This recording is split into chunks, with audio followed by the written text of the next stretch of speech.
happening, but black has full control over the dark squares. And despite the fact black is down a pawn, black's pieces are going to jump into the game. And, for example, if white castles now, the black knight leaps forward. Black has complete domination with these two pieces. You can never evict them from the dark squares. So this would have been a losing blunder, a losing mistake from Duda, but he's a great player. So, of course, he doesn't fall into this trap. He doesn't get tempted by the bait. He refuses the offer of the pawn, and he just drops back.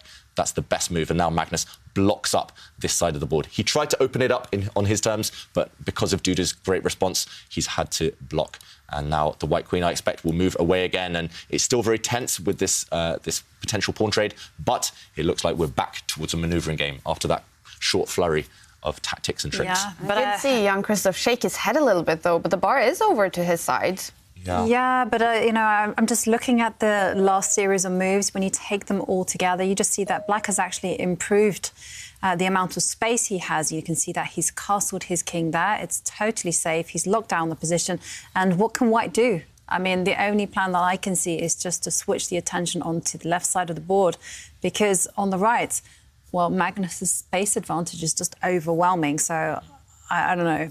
I like Magnus's play. Yeah, and one thing I learned, especially when I was growing up, when computers' analysis engines weren't that strong, is that this type of pawn structure, computers always favour white. If you look at white's central pawns on the light squares, they control so much space, and that type of pawn structure, computers tend to overestimate slightly, at least. So, yes, I prefer white's position, but not by that much. I think it's just a tiny, tiny edge. And actually, Jan Christoph Duda is potentially trying to attack that black king. He just brings his rook across. So he's declared his intentions. White's king is going to shift across to the left side soon.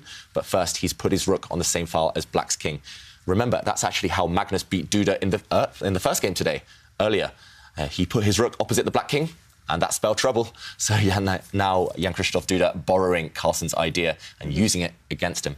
Yeah, I think he had to do that move because black was actually threatening to capture the pawn, and suddenly the rook and the knight would align and start menacing the pawn on f3. So, but, you know, there is still that question, actually, Nock. I've been very complimentary about Magnus's play, but now I'm looking at it and I'm thinking, what is Magnus's plan? Yep. Because every single pawn capture he makes is not going to be great for him. And how is he going to wait in the most effective way? That's not entirely clear as well. I'm slightly surprised he hurried to castle the black king to commit it. I thought maybe you can do that later. Maybe just keep that in your pocket, keep it up your sleeve. Because now that you have declared where the black king is going to sit, you have given white this clear plan of bringing a rook to the same file, of opening up that side of the board. I think maybe black had options, and more flexible options. Now, Duda, he looking pretty comfortable, just body language-wise. He knows this is his type of position as well.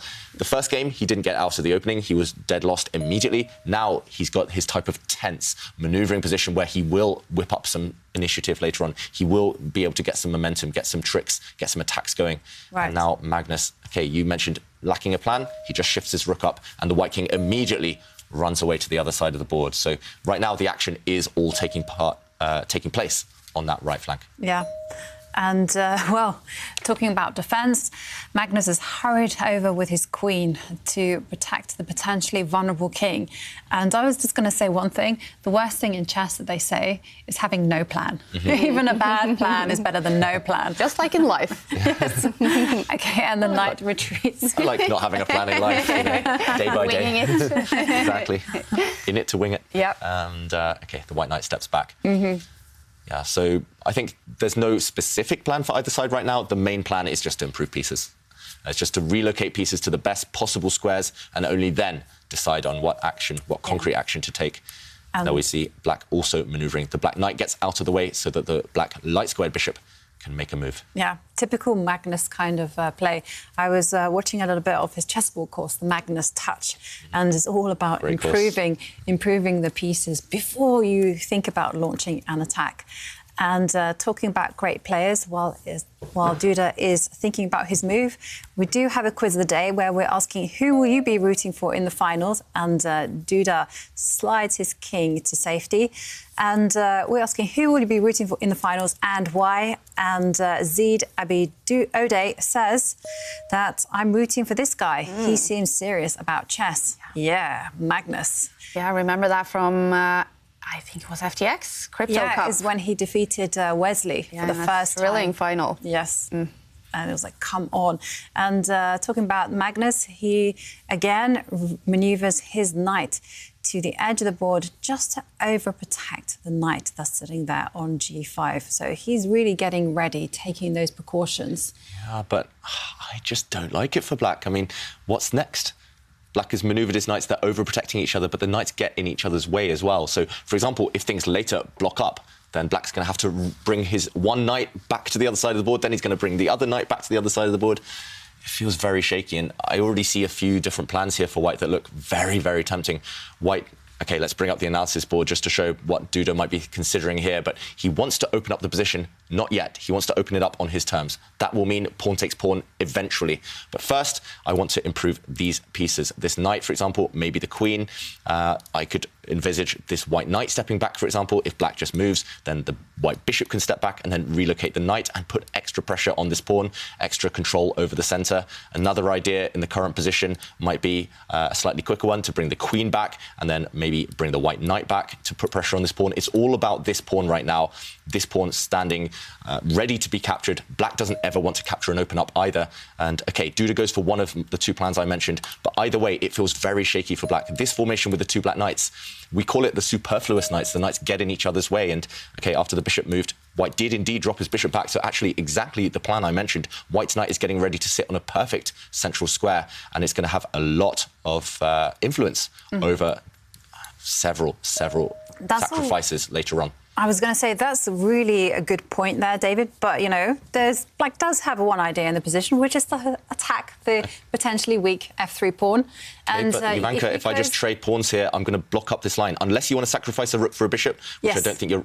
OK, really? No, I don't know. I don't think you're ready for it. But unless you want to do that after pawn takes pawn, there's no influence. I mean, look at these two black rooks. They're staring against their own pawn now, and White is ready to break through, crash through already. Maybe Black's fine, but Black's the ones fighting for survival here. Look at this line. Look at the G line. I mean, this rook is perfectly placed. Black's going to have to cling on for dear life here. I've had several similar situations myself as Black when I was young, and it's a nightmare to defend. Okay. Unless you can plant your knight to blockade White's pawns in the centre, I think it's going to be very difficult to just have a grip on White's potential activity. I agree with you totally. The only good thing that I see is that Magnus suddenly has a plan. OK. What's the plan? To take this pawn? That's the plan. So that's some hope, you know. And then after pawn takes pawn, you know, maybe it is a bad position, but Black can dream about surviving because suddenly the dark squares are available. Okay. And so White has to be a little bit more accurate. OK. Just like a little bit, you know. So we both see the beauties in... I see the beauty in White's position, you see it in Black's position. Well, no, I'm not saying that Black's position is beautiful. I'm just kind of saying this it's not a disaster. I mean, it's not as catastrophic as... It's not catastrophic, but I just think it's easier for White to play, and it suits Duda's style. I'm slightly worried about the clock situation, but I just think that the potential of an attack suits exactly what Duda wants in any chess game. I've faced him so many times, and he's just looking at the king. He just wants an imbalance. He wants his maximum tension, and he's looking at the opponent's king. So, but with so many pieces still left, you know, both rooks, the queen's still here. I mean, does that mean that there's still big hope for Magnus not only drawing the game but winning it? Yep, all three results definitely possible, and it just takes one slip from either side. Here, it's all about whose position is easier to play, whose plans are more effective, who can calculate at the right time. And, OK, we do see this pawn trade. See it, pawn takes pawn. And, well, you called it, David. And Magnus stepping forward with the bishop. That was the only positive in the position for Black, which is to take control of some dark squares. OK, and Duda now in the move. He just took his headphones off. Does that mean he means business? Getting sick of the Polish top 100 list. Yeah, maybe he realised this is the time to focus. No more tunes in the head. It's all about moves in the head instead. And that's one thing that the former world champion Garry Kasparov used to do, just to kind of signal to his opponent that something was about to happen or that it was game over. He used to take off his watch before the game, put it by the side, and then when he knew he was winning or when he knew the action was happening, he just put it back on. He's just saying, OK, I'm ready. That is so effective, though. I would be so scared. Yeah. And here, when they can see each other, it's all about the mind games, right? Yeah, definitely. And we do have a move move because Jan-Christoph Duda decided to take the pawn that was up for grabs. And now the question is, what is going to happen for black? Say, for instance, if you play bishop takes knight. OK, so I do think that we are about to see some trades. So I just want to say as well, for the first 24 moves of this game, no exchanges at all. No pawns, no pieces came off the board. Suddenly, a lot are about to disappear, but that just shows different styles of chess. It is possible to keep maximum tension if you block things up. And we're going to see the variation you mentioned, Jovanka. The black bishop captured a white knight and, OK, Duda took a pawn. I thought he was going to take the black knight. I was mistaken. Instead, Duda, not caring about pieces, he's playing all for his pawns right now. He's caring about pieces because his bishop is attacking the rook. But I think he's banking on his pawns. I think he's just thinking, he's just focusing on those white central pawns right now. And they're menacing. And look at this. He's not taking the rook, Jovanka. No. He's keeping his dark square bishop and pushing those central pawns. What's happening here? Black is a piece up, but white's pawns are marching forward. White is attacking one of black's rooks. White's attacking black's knight. That knight is actually trapped as well. As I mentioned, those two knights get in each other's way. OK, bishop takes rook and... Will we now see Jan-Christoph Duda take black's rook, or will he take that bishop first? Options now for Duda. I still like his position in general, but it's now like purely concrete. It's all about tactics. It's all about calculation. There's no room for mistake anymore. Right. And for me, the move that kind of appeals to me the most is rook takes bishop. Yeah. I mean, I just feel that the dark square bishop is so good. White dark square bishop, it's much, much better than the rook. I mean, the rook on f8, look what it's doing. It's doing nothing. I don't think it's worth so many points. But the bishop are sitting there on d6, controls all the dark squares. It's such an important piece. So I would keep that on the board and just capture the bishop. Yep, he's resisted the temptation of taking black's rook on the last go, so it makes sense that he would resist that temptation again one move longer. So we're both expecting here white's rook to just capture the black bishop. And yeah, it's still very tense. Actually, that scenario, white would be a whole rook down for just 2 pawns. So, yeah, very, very ambitious play from Jan-Christoph Duda. But sometimes pawns can do the damage. Those white pawns are super strong, and you will guarantee winning back some material, either the black rook or black's knight, which is trapped and attacked by a pawn. So, yes, you'll be down temporarily a rook for 2 pawns, but you will have kind of snacks to feast upon later on in the game. The knight that's sitting there on the g5 that's under attack can't move. Yep. So, of course, black will have to return some of the material. So, Okay, he drops his bishop back. That's a move that neither of us were expecting, attacking the black queen. Is it any good? And, wow, the evaluation bar hates that move, thinks that white's advantage has suddenly disappeared. So black's queen is under fire. Black's queen is attacked. If she moves, I think white is doing great. And as we see, there's 3 options here that the computer presents. If black moves the queen away from the attack, white is doing fantastically well. That's what Duda is expecting. But black can... OK, black's best move was to actually sacrifice the queen. That was not easy to play rook takes pawn, a black rook taking a pawn. He played the second best move, which is also the most human, I think. Magnus there blocking the attack against his queen from a knight. I'm slightly surprised that Magnus didn't think longer because there was so much action happening. He played very, very quickly his reply to block this attack to his queen, but it's a decent move. Has it shifted now? Is it advantage black, Magnus Carlsen? Possibly. It's still up in the air. Anything could happen still. I think the position is wild, it's right? It's just wild. I mean, right now, black is actually a rook and a piece up. Black is a rook and a knight ahead. So that is, I mean, when there's a material imbalance like that, yeah, all bets are off. Anything could happen. White needs to take either the black knight or the black bishop, and he needs to make the correct decision. I think you absolutely have to take the bishop. If you take the knight, I mean, one of the things that immediately stuck out to me is take a look at the standoff that's happening between the rooks on the F-line. And I can just see a situation where after pawn takes knight, the knight will actually move. And there will be some trouble. So I haven't quite figured out the exact details of this, but after pawn takes knight, I'm like, move the knight somewhere. This knight is under fire. As you mentioned, there's a lot of tension here. There's a pin, but more importantly, maybe the rooks. Exactly. And you mentioned moving the knight somewhere. Pick a square, Jovanka. Are you going to take a pawn? Are you going to move a square just to an empty square? Yeah, just hadn't worked it out, so probably an empty... For example, you can move to an empty square. Oh, it's happening. It's on the board. Okay. And the knight has moved to the empty square. OK, we were just about to say this is a huge mistake. You could not do this because now, look at this, the black rook is about to come and trap the white king.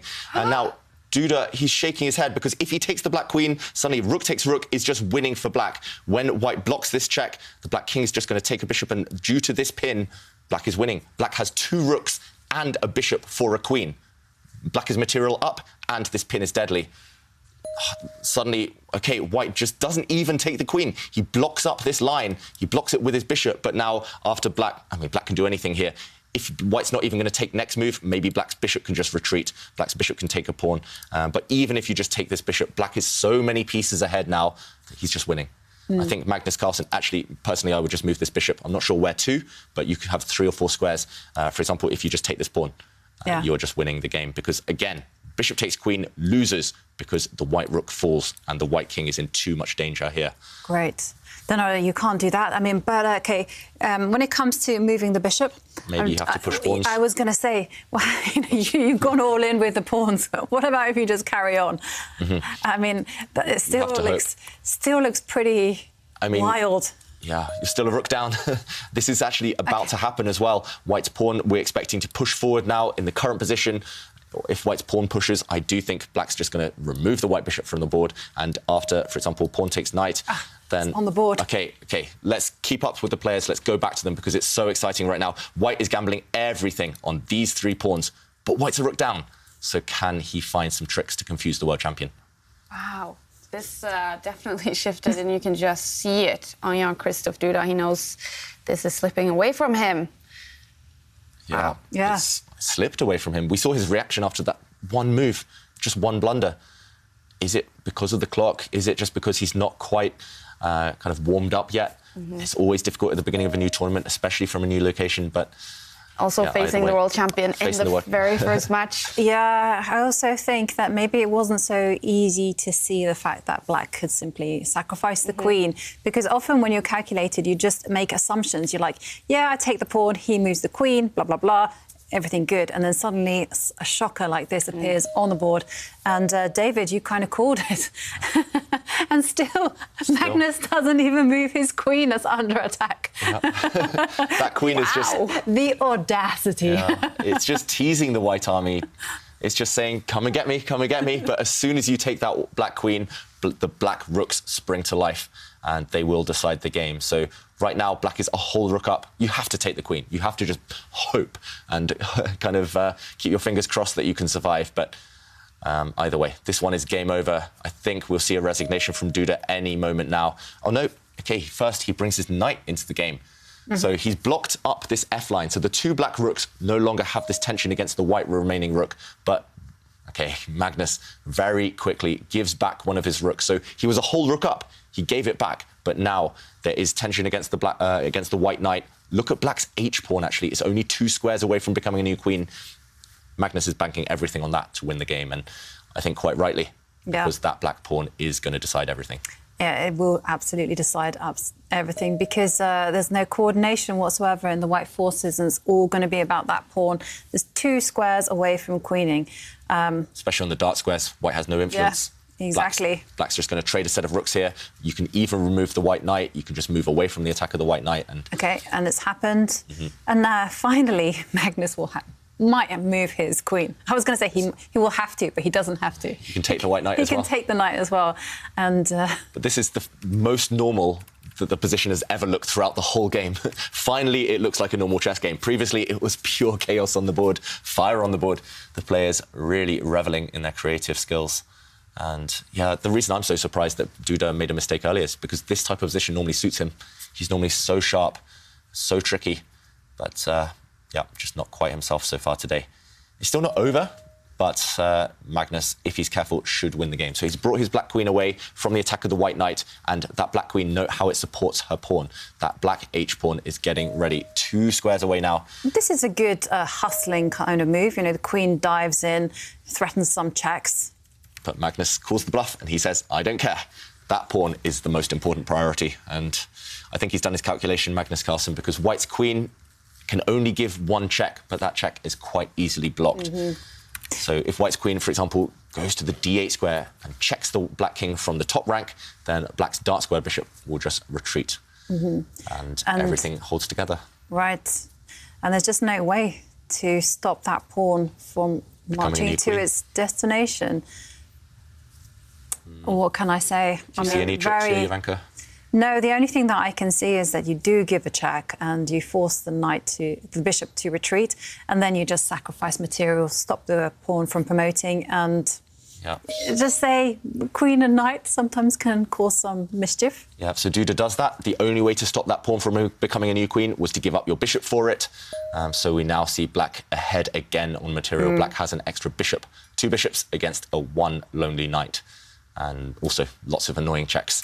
Yeah, unfortunate for Duda here because... has he given up? Yes, he has. He resigns. Wow, 2-0 for Magnus Carlsen in this match, rushing off Magnus Carlsen, but this is a devastating start for Jan-Christoph Duda. A great start for the world champion. He is now up by 2 points in the match. He only needs a draw in the next game to be the winner of this match. Wow, look at Magnus rushing off here. How impressed are you with him now, David? Yeah, he's looking sharp, he's looking strong, he's very confident as well, playing quickly. That's the key for Magnus Carlsen. In the past when he struggled, it's maybe because of time. But, yeah, he's looking like the world champion, essentially. OK, but not looking too happy here. He's he was skirting on the edge of defeat there. You know? We do know whenever he's not too happy about his play, then, you know, he will be a little bit... He's a perfectionist. Well, this is the kind of case with champions. You know, I was listening to an interview with Serena Williams, and she was also saying that even if she won a point in a really scrappy way, she's thinking, actually, I'm not happy with myself because I could have played this one better. Well, it was a win for Magnus Carlsen. It must have been some great moves by him, as we also see Rune. Let's take a look at the game, David. It was looking like it could be a win for Jan-Christoph Duda. Something happened. Yeah, it was looking great for Duda, actually, but it all went wrong at this moment. Here, White has 2 very tempting moves. White can take the black knight, or White can take the black bishop. But Duda, he chose the wrong option. He chose the mistake, the blunder. He took this knight, and he did not realise that the black knight could actually move. He thought this was pinned. He thought it couldn't move because of the attack against black's queen. But once the knight leapt out the way, we saw that bishop takes queen would have run into trouble. Black's rook would spring to life, and a deadly check here, forcing the white knight to retreat. After king takes bishop, this is simply winning for black. Black can take this pawn. Black can go back with his bishop to target this poor pinned knight, and the 2 black rooks here would simply win the game. Black's rook also getting ready to join its fellow, and white's queen alone cannot hold the fort. She will be overpowered, and Duda didn't realise this. He didn't look quite far enough ahead into the future, and after Magnus's move here, we saw, OK, he didn't even take the queen. He just blocked things up, but he was a rook down. Instead, if he had chosen the best option, if he had chosen the best piece to capture in this position, if he'd taken the black bishop instead, he would have had great chances. White's rook still has attack against the black king. This is still a pin, and this black knight as well in some trouble. So this would have led to all 3 results being possible. Instead, Duda making a misstep. Wow. And Magnus Carlsen, with only a draw in the next game, will be the winner of the next, or this match, the first match. Jan-Christoph Duda, he has to win the next game.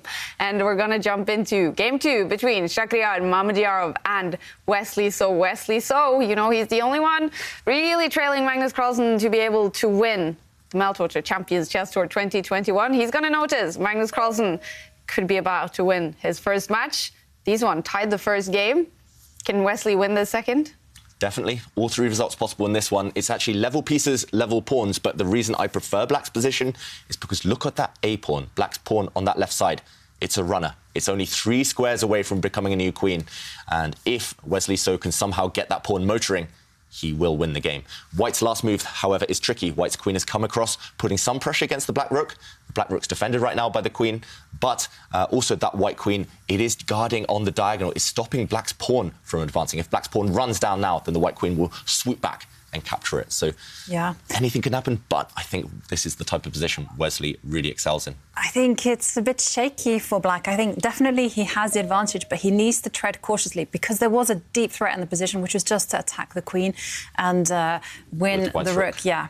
And now the rook has sidestepped. But the black king, slightly shaky. I mean, and I think that perhaps this is enough to offset the powerful A-pawn. Mm-hmm. Yeah, personally, I think black's king should be quite safe. However, I mean, this pawn structure it normally stops any checks. How is white's rook or queen ever going to deliver a check against the black king? I think ghosts then. I don't know. Possible. I love this type of pawn structure personally, especially in blitz and rapid games. Wesley, however, okay, slightly surprising. He's got greedy and grabbed a pawn. So actually now black is a pawn up. And that black queen keeping everything defended. The black queen defending across the board and defending back along a diagonal. So now Mamedyarov has to justify his pawn sacrifice. I mean, I would just attack the queen with my pawn. And then, this was my plan. But my plan was then, once the queen has been dislodged, then you attack the rook.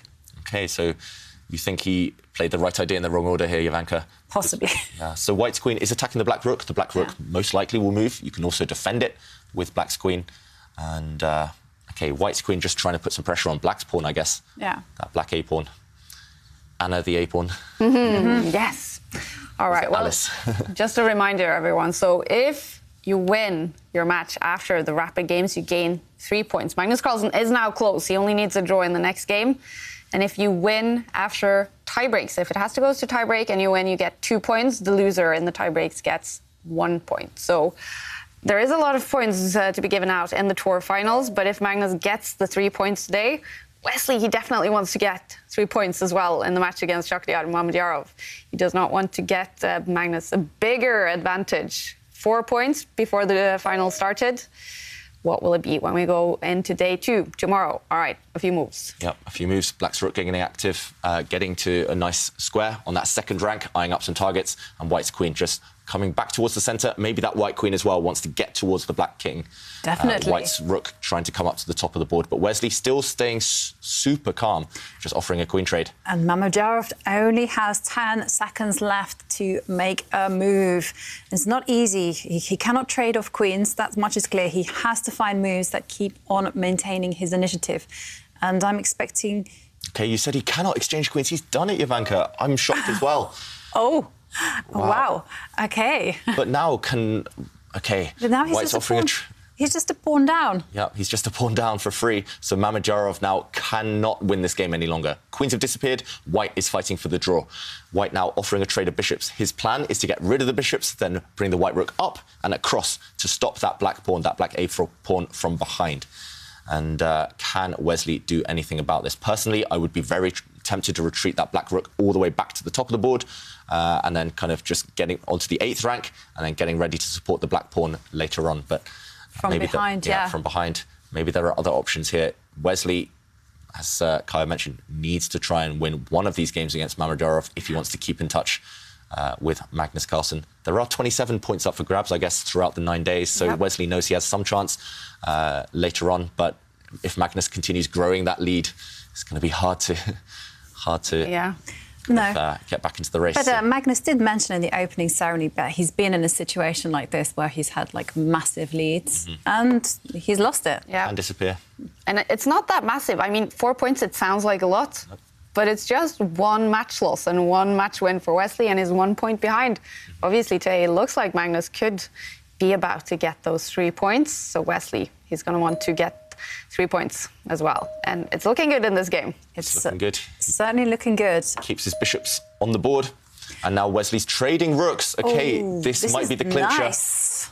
Actually, Mamedyarov doesn't even try to defend. He just resigns. As soon as the rooks disappear, black's pawn is simply running towards its end goal. It will either become a new queen or cost white the bishop. So Wesley takes the win. Wow. Wesley So, OK, he is now in the lead in the match against Shakhriyar Mamedyarov. That means Shakhriyar, he has to win one of the 2 last games to take it to tie breaks. It's looking good for Wesley So. And this game, we came in kind of late. But what happened, David? So we came in just as it was level material, but Wesley did win a pawn. And I do think this is the big mistake for Mamedyarov. Just practical terms, you need to keep the queens on. You need the white queen in order to try and go for the black king. The only way you'll save this game is with some potential attack. So, for example, you could keep the queen on in this way, maybe try and bring the queen back to deliver some checks. You could keep the queen on by just retreating her. You could keep her on in several different manners. But instead, after the queen trade, we saw white lost very, very quickly. Actually, after the offer of the bishop trade, the key move, the winning move for Wesley So was to keep the bishops on the board. And here, Mamedyarov did make the final mistake. He blundered by by bringing his rook across, he allowed a rook trade. And just to show why he resigned after rook takes rook, which would have been forced, bishop takes, look at this, the pawn simply 3 squares away. And more importantly, this square, which is covered by the white bishop, is also protected by black's bishop. If the white king comes across, it's just too slow. And this would cost white his bishop. And if you take this pawn, you're simply a bishop down and you will lose eventually. So Wesley showing off his endgame skills.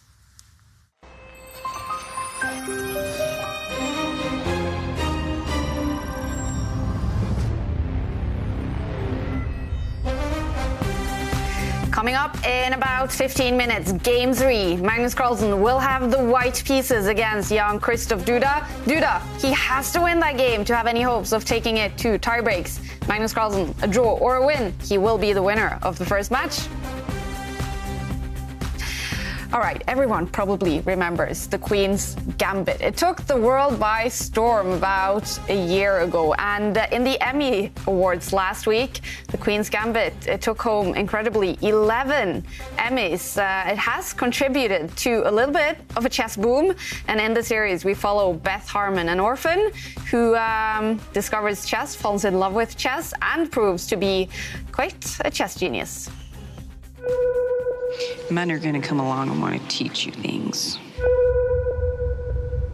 Doesn't make them any smarter. I would say it's 5 out of 6 if we're rolling the dice. I just couldn't quite buy that after being, what was it, 6 years without playing a tournament game in an orphanage, that you would then be one of the best players in a few years. But in general, having said all that, it was extremely enjoyable.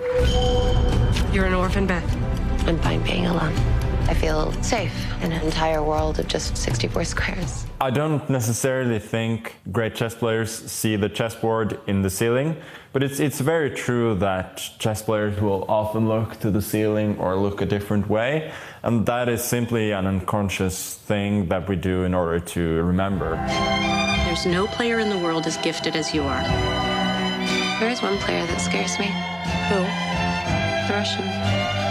I and a lot of others can certainly recognize not just the obsession, just the fact that she is a really, really good student of the game, studying the games in her head, reading as many books as possible, analyzing with the best players. And I think, especially when I was little, that's one of the things that I did well. Like, even very, very strong kids who were extremely talented, they played tournaments, they did well, they studied some, but it wasn't like something they were thinking about all the time, which it was with me. I mean, I was constantly thinking about chess, reading chess books, often for hours every day, and I think that in that sense, I can definitely recognize myself in her with that obsession and the passion and desire to be better.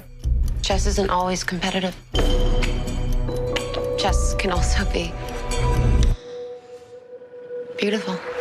I also really liked the last sequence of her game against Borgov, where she sacrificed the queen at the end, and the whole sequence leading up to that. I was sitting there watching and like trying to guess the moves, and I could see it unfolding, and I thought it was really pretty. I'm worried about you. Don't pick me up.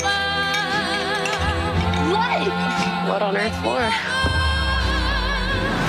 I think with her, she also obviously had a very, very difficult childhood. It's not necessarily down to her being a brilliant chess player that she experienced these difficulties. From my own personal experience, I wouldn't say that I've suffered at all. I've had a fine, balanced life, and apart from that, I've been able to do what I love. So I think it's at least not an automatic that being brilliant at something takes away from something else. Tell the readers of life how it feels to be a girl among all those men. I would love to see women do better in chess, feel more included. Then you go on ahead and do just what the hell you feel like.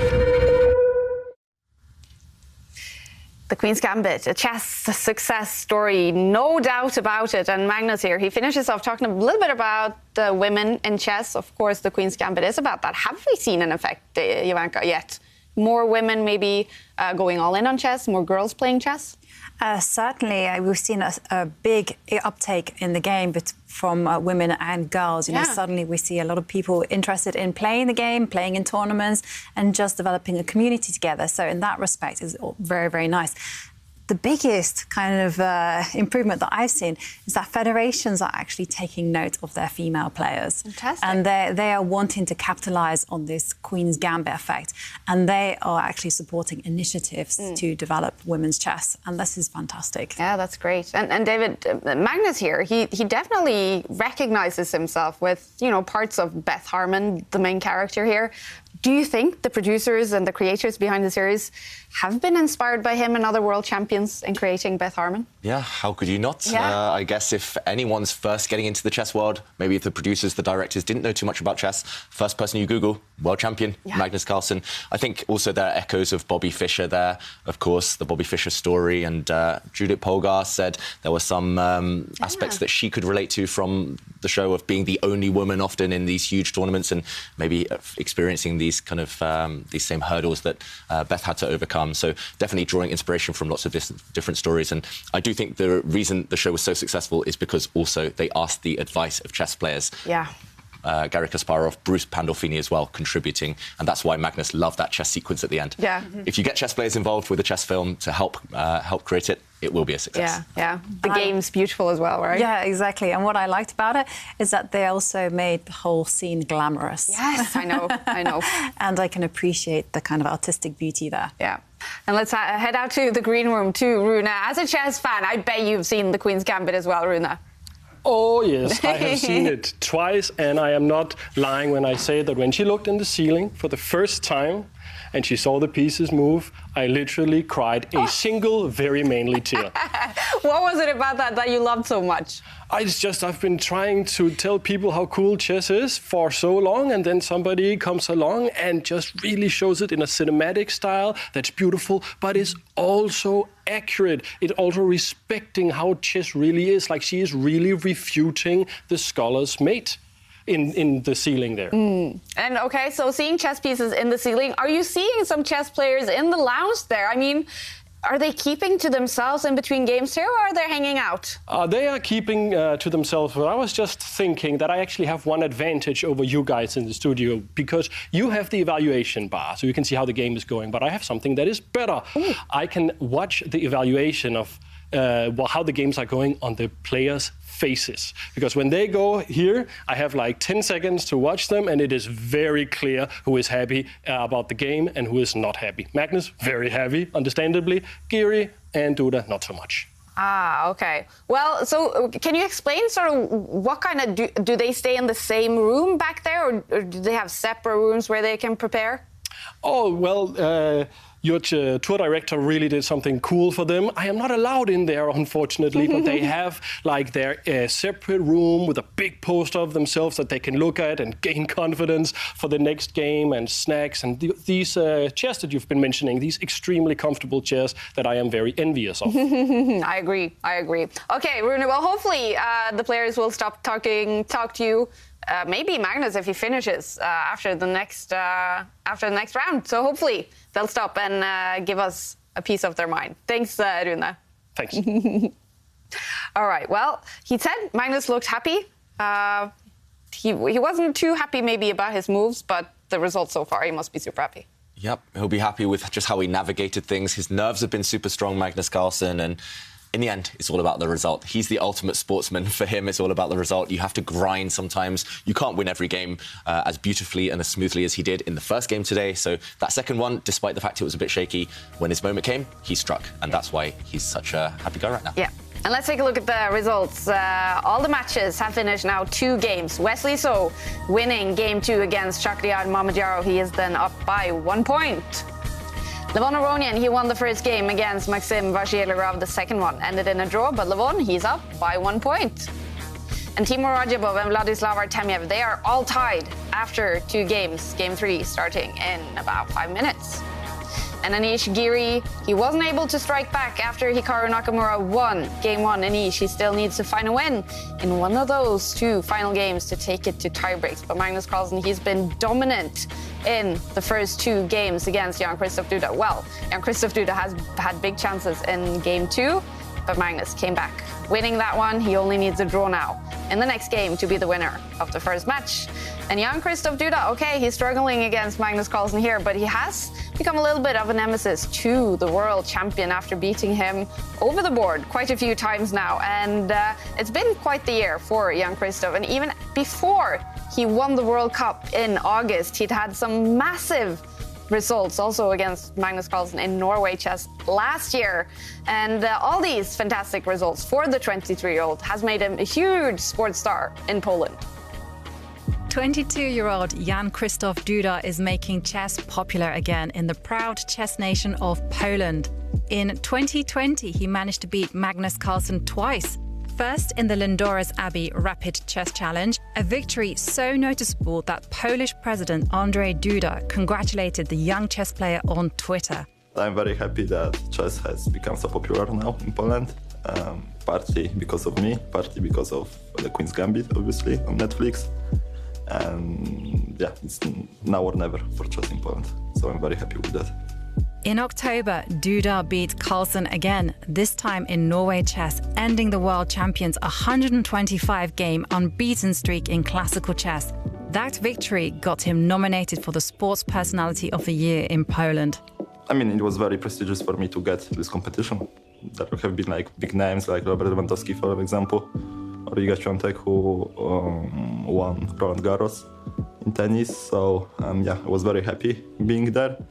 Eventually, Bayern Munich football player Robert Lewandowski won the vote. But if Duda keeps it up, maybe he can challenge the biggest sports star in Poland one day. Football is everything, I guess, in terms of sport in Poland. So, what do you think it would take to beat Robert Lewandowski in that vote? Well, actually, I think it's impossible. It was impossible because there are many football fans, as said. But I think he won deservedly because he won all the major competitions in football. I'm not really a football fan, but I admire him as a player a lot, and yeah, I wish him all the best. Jan-Christoph Duda, what a year he's had, becoming a big star in Poland. Robert Lewandowski, though, he is the biggest star in Poland. But definitely that result in the World Cup, David, winning it, qualifying for the candidates, knocking out Magnus Carlsen, winning the finals against Sergei Karyakin. What a year it's been for Jan-Christoph Duda. Yeah. It feels really impressive, and for him, he sees it as a stepping stone. He knows already he's got another target in mind. Because he won the World Cup, he's qualified for the Candidates Tournament next year. If he wins the Candidates Tournament next year, he might well challenge either Magnus Carlsen or Jan Nepomniachtchi for the world title. So this was a big breakthrough this last 12 months for Jan-Christoph. He needs to consolidate on that and build on it. And if he does, who knows?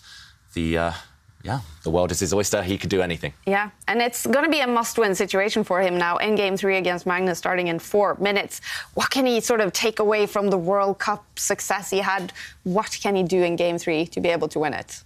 Well, he played kind of very ambitiously aggressive chess. Mm-hmm. He strategically outplayed Magnus. And he just has to remember his form there and have good memories and just relax and play the game. Not worry about the result. Just keep all the pieces on the board, enjoy the game. And who knows? Anything can happen. Magnus has squandered away a lead before like this. Definitely. And mentioning that, Jovanka, Magnus Carlsen's worst result so far in the Meltwater Champions Chess Tour came all the way back in December in what was the name of the tournament? Air Things Masters. He was actually knocked out in the quarterfinals by Daniil Dubov. Daniil Dubov is winning. He sacrificed his queen. He loves to sacrifice. The Black King is going to be checkmated. OK, but he's made a mistake, rook, and now, yes, and that's it. Oh, look at Magnus. He is so angry at himself. Whoa, what's happening? Okay. Oh, my goodness me. He has made a blunder. He's put his queen on a bad square. The Black Queen boxed in. He should have brought it round to try and get at the White King from behind. It's going to be checkmate. It's checkmate on the board. And that's it. He's... Oh, look at Daniil Dubov. He has beaten the world champion. Magnus Carlsen is out. The world champion is out in the quarterfinal. Can you believe it? I don't think celebrating this way is is actually correct, and I actually want to say sorry. Right now, we did see him just slamming his computer down, and ooh, I'm scared to know what is happening in his hotel room right now. Yeah, you probably don't want to be standing below his balcony, do you, at the moment, just in case that computer goes flying out the room.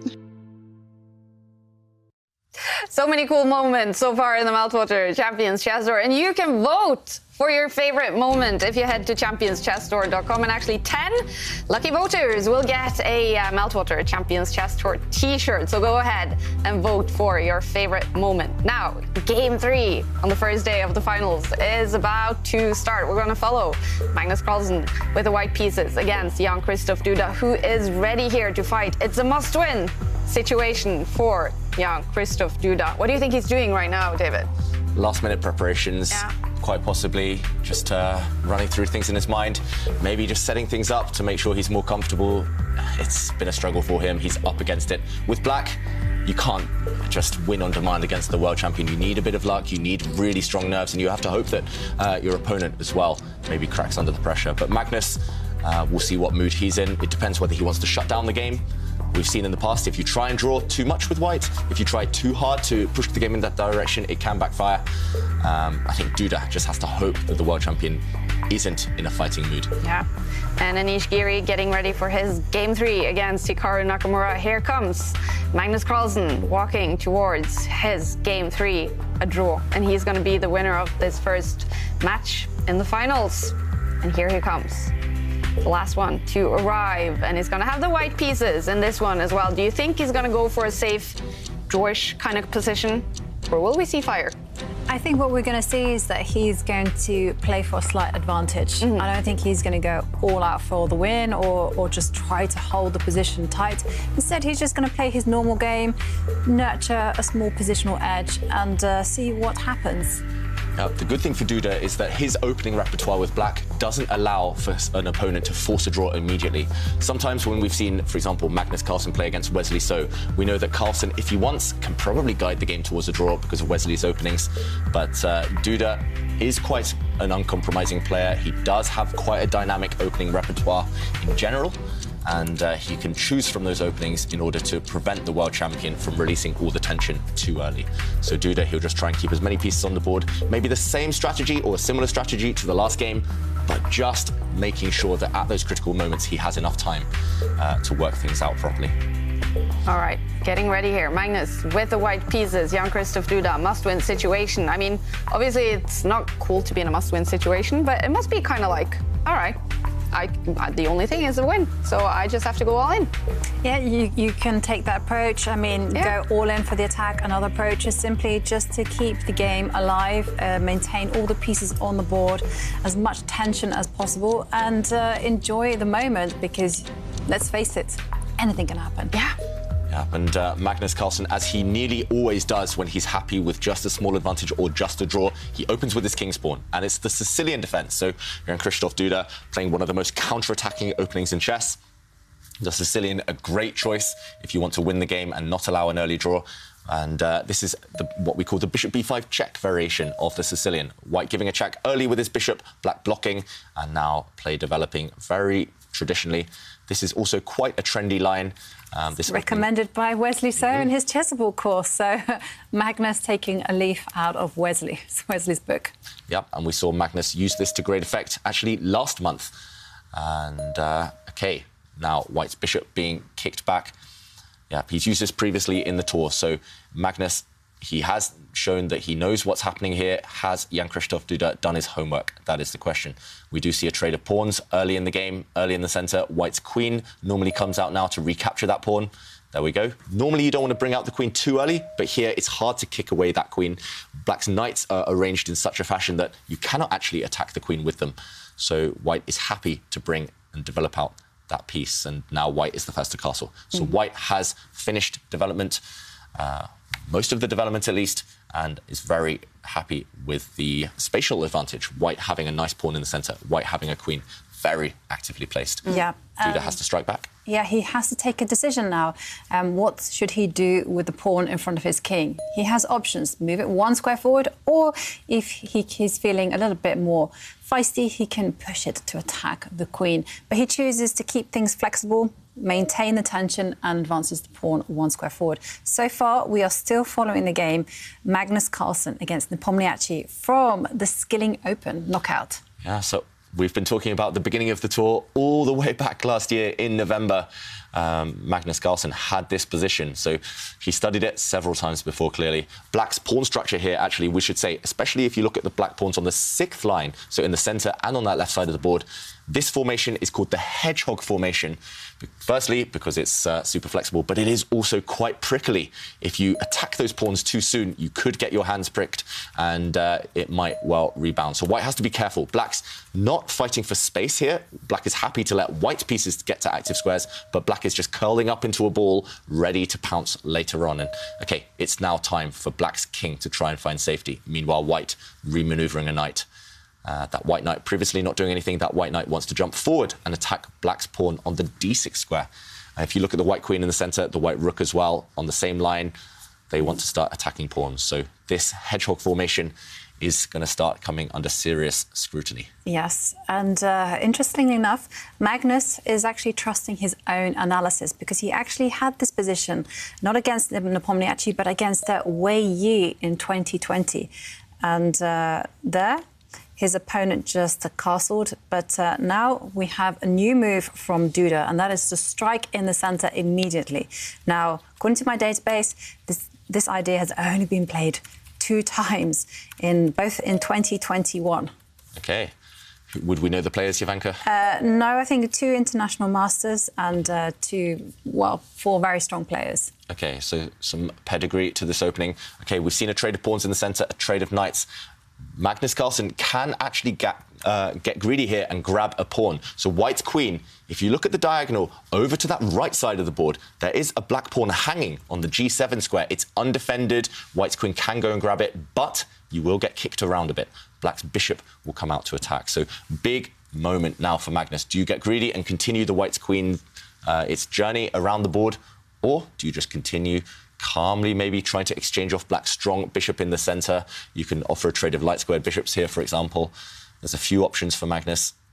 Duda clearly trying to provoke Magnus into taking this pawn. Would you take it, Jovanka? Well, I have one game in my database between Peres Gormaz, I think he's an international master, and Bibisara Asabieva, who is a very strong girl from Kazakhstan, I think. That's right. Yeah. And there, white said, yes, I will take the pawn, but it didn't end well. Let's put it that way. OK, so Duda here, just closing his eyes, just looking very, very calm. Is this opening preparation? Just with the speed that he's been playing, it feels like he studied this before Duda. But look at the evaluation bar. That evaluation bar is contradicting Duda's body language here. It's contradicting the time he spent on the clock. And we have to show this as well. OK, let's see the players. Both looking calm, actually. Magnus not taking the bait. White's queen, I was going to say, if it did jump up and take that black pawn on the g7 square, black's dark-squared bishop would have slid across, attacked it, and defended the rook in the corner. So that one, Jovanka said, didn't turn out well historically in another game. It was very double-edged. Magnus happy with the draw, so he doesn't take any risks. He just offers a trade of light-squared bishops. If those light-squared bishops disappear, white does remove a bit of the risk involved, and he does edge closer to a safe position. Yeah, and there we can see the bishop moves attacking the queen, and the queen promptly moves to the b4 square, just cutting off the king's path to safety. Okay. So the position has now repeated itself. This is the second time we've seen this position.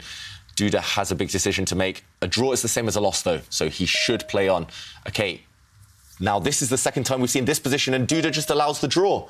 He doesn't even try to keep the game going. Magnus Carlsen wins today's match. It's 3 points for Magnus Carlsen. He is the winner of the first match against Jan-Christoph Duda here in the Tour finals. A short day for Magnus Carlsen. After only a few hours of play, it's over. What do you think went through Jan-Christoph Duda's mind there? I think his confidence has just been knocked after the first 2 games today. I think anyone else in the world, he would have played on. Because, remember, a draw was the same as a loss anyway. I'm still a bit speechless. I'm a bit shocked by that decision, just to end the game early, end the day early. Yeah, I have no words either. I mean, potentially he thought, I've lost 2 games in a row. I just kind of mentally want to get onto the scoreboard, so therefore take a draw. Today's been a bad day. Doesn't matter. Move on to the next. All right. Well, there he comes. Magnus Carlsen scoring 3 points today. That means he's at 19.5 points now in the Tour finals.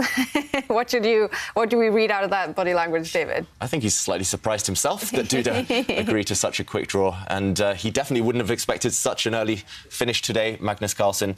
There we go. He's just leaving with our tour director. Yeah, and that might mean that he's coming to visit us here in the studio to have a talk. I think we see a smile, of course. What a day by Magnus Carlsen. Of course, this was, I'm not going to say an easy draw. No games are easy at this level, but it was a quick draw. So what do you think of Magnus's play on the first day here? I mean, game one, just fantastic. Great opening preparation, great attacking instinct, killer instinct as well. Game two, bit shaky, but he took his chances when they came, and game three, just very calm as well. He's looking good so far. Yeah, a quick draw, David, but let's take a look at this game and where sort of, well, Jan Kristoff could have kept on fighting. Yeah, so I think it's just the final few moves that we need to go through. In this position, we did see Magnus refusing the offer of taking this pawn. We mentioned that White's queen could get greedy, could go on a bit of a journey. If White had taken this pawn, we would have seen Black's bishop come to attack the White queen and also indirectly defend the rook in the corner. White's queen would have been forced to step back. This looks pretty decent for White as well. We might have seen a queen exchange and then the Black bishop taking a pawn. But instead, Magnus just offered a trade of bishops. And after this, we did see just a repetition of the position. In this position, Jan Kristoff deciding not to play on.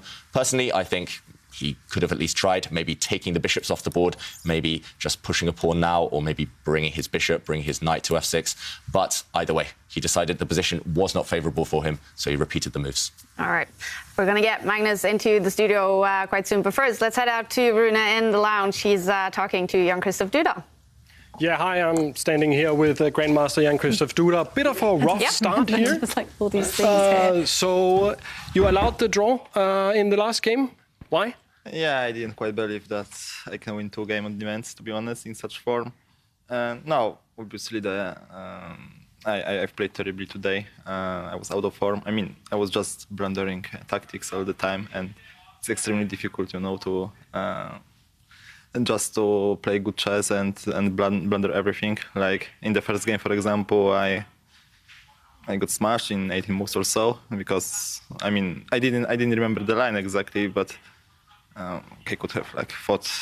I mean, something just played knight f6, and after 95, I think he was already busted. Like all his pieces were in the attack, and I was unable even to develop for this pawn. So I mean, after that, I just didn't see the way to proceed, and it was already bad, I think. In the second game, okay, he played this, I don't know, sort of King's Indian, let's say. I think I was better, but I was also missing a lot of stuff, including f4. And later on, I think I had very promising position, and I sacrificed some material. But then the follow-up didn't appear. I mean, I was blundering so many. I blundered at least five moves in that game. I mean, which I didn't see. And actually, like playing f takes g5 was kind of like the insane move. I mean, completely stupid. I mean, I'm just losing on the spot, and I mean. Okay, I played this, and after g4 I could have resigned already. So, I mean, such things happen, unfortunately, and yeah, I will have to do something not to blunder that much tactics tomorrow. And yeah, I was going to ask you about that. How do you get those games out of your head so you can regain your confidence and play some amazing chess tomorrow as well? Okay, yeah, I think the time is the factor. Hopefully, I will forget tomorrow about today's performance. Thank you very much. One last question. You seem to have a promising position, as you said, in game 2. What was the most painful, not converting that or blundering there, or getting like the really miniature treatment in game 1? No, just blundering one move, basically. I think the position was very interesting, actually. I was at some point rook and knight down, but I had obviously a tremendous compensation for that. And yeah, but the thing is, when I played this, I mean, had gone for this bishop takes f4, bishop takes d6, I just didn't anticipate that after bishop takes g1, rook takes g1, there is queen d4, and I mean, I got like, tense after that. Played bishop e5, which was objectively a bad move, but I mean, okay, it was still playable, I think. The position was very complicated, but as said, I blundered knight f6, of course, after that. I mean, I didn't see it. And afterwards, I just took the knight on g5, which was like terrible move, and he actually lost the game. Of course, I was I'm still very disappointed with his performance, with the score, and so on. But it just happens, unfortunately. Well, thank you for coming out here and sharing your thoughts, even though it was a rough start to the tournament for you. And now back to the studio. A rough first day for Jan-Christoph Duda, but a great first day for Magnus Carlsen. Congratulations. Thank you. Are you happy with the way you played today on the first day here? Yeah, quite happy. I think the second game was a bit dubious. I probably played a bit too riskily there. But overall, with such a score, you can't complain. Yeah, Jan-Christoph is talking about blundering in that game. He had a good position. What was your thoughts when... of course, we see the bar, we see when it shifts, but what was your thoughts in the moment where you maybe felt that game went over to your advantage? No, I was trying to at least play quickly in a bad position to sort of stress him. And then, I was really hoping for this knight g4 trick. And fortunately, he fell into it. Otherwise, I probably would have been in quite some trouble. Wow, can we take a look at that knight g4 trick? Yeah, and this was actually the moment Jan-Christoph mentioned. I think maybe here, were you expecting a different move? Maybe just rook takes bishop, or? Yeah, rook takes bishop. Then I'd probably go queen d4 and try to fight on this way, but it didn't look very good. And instead, he attacked your queen. Yeah, and this. Yeah, so knight f6. Also here, rook f. Also here, rook g1 was interesting. Okay. I thought... After knight f6? After this, yeah. And I was going to take on e4, and then thought maybe he can take on c5. Okay, wow, some tricks. Some tricks, yeah. And then he'll win my queen. Yeah.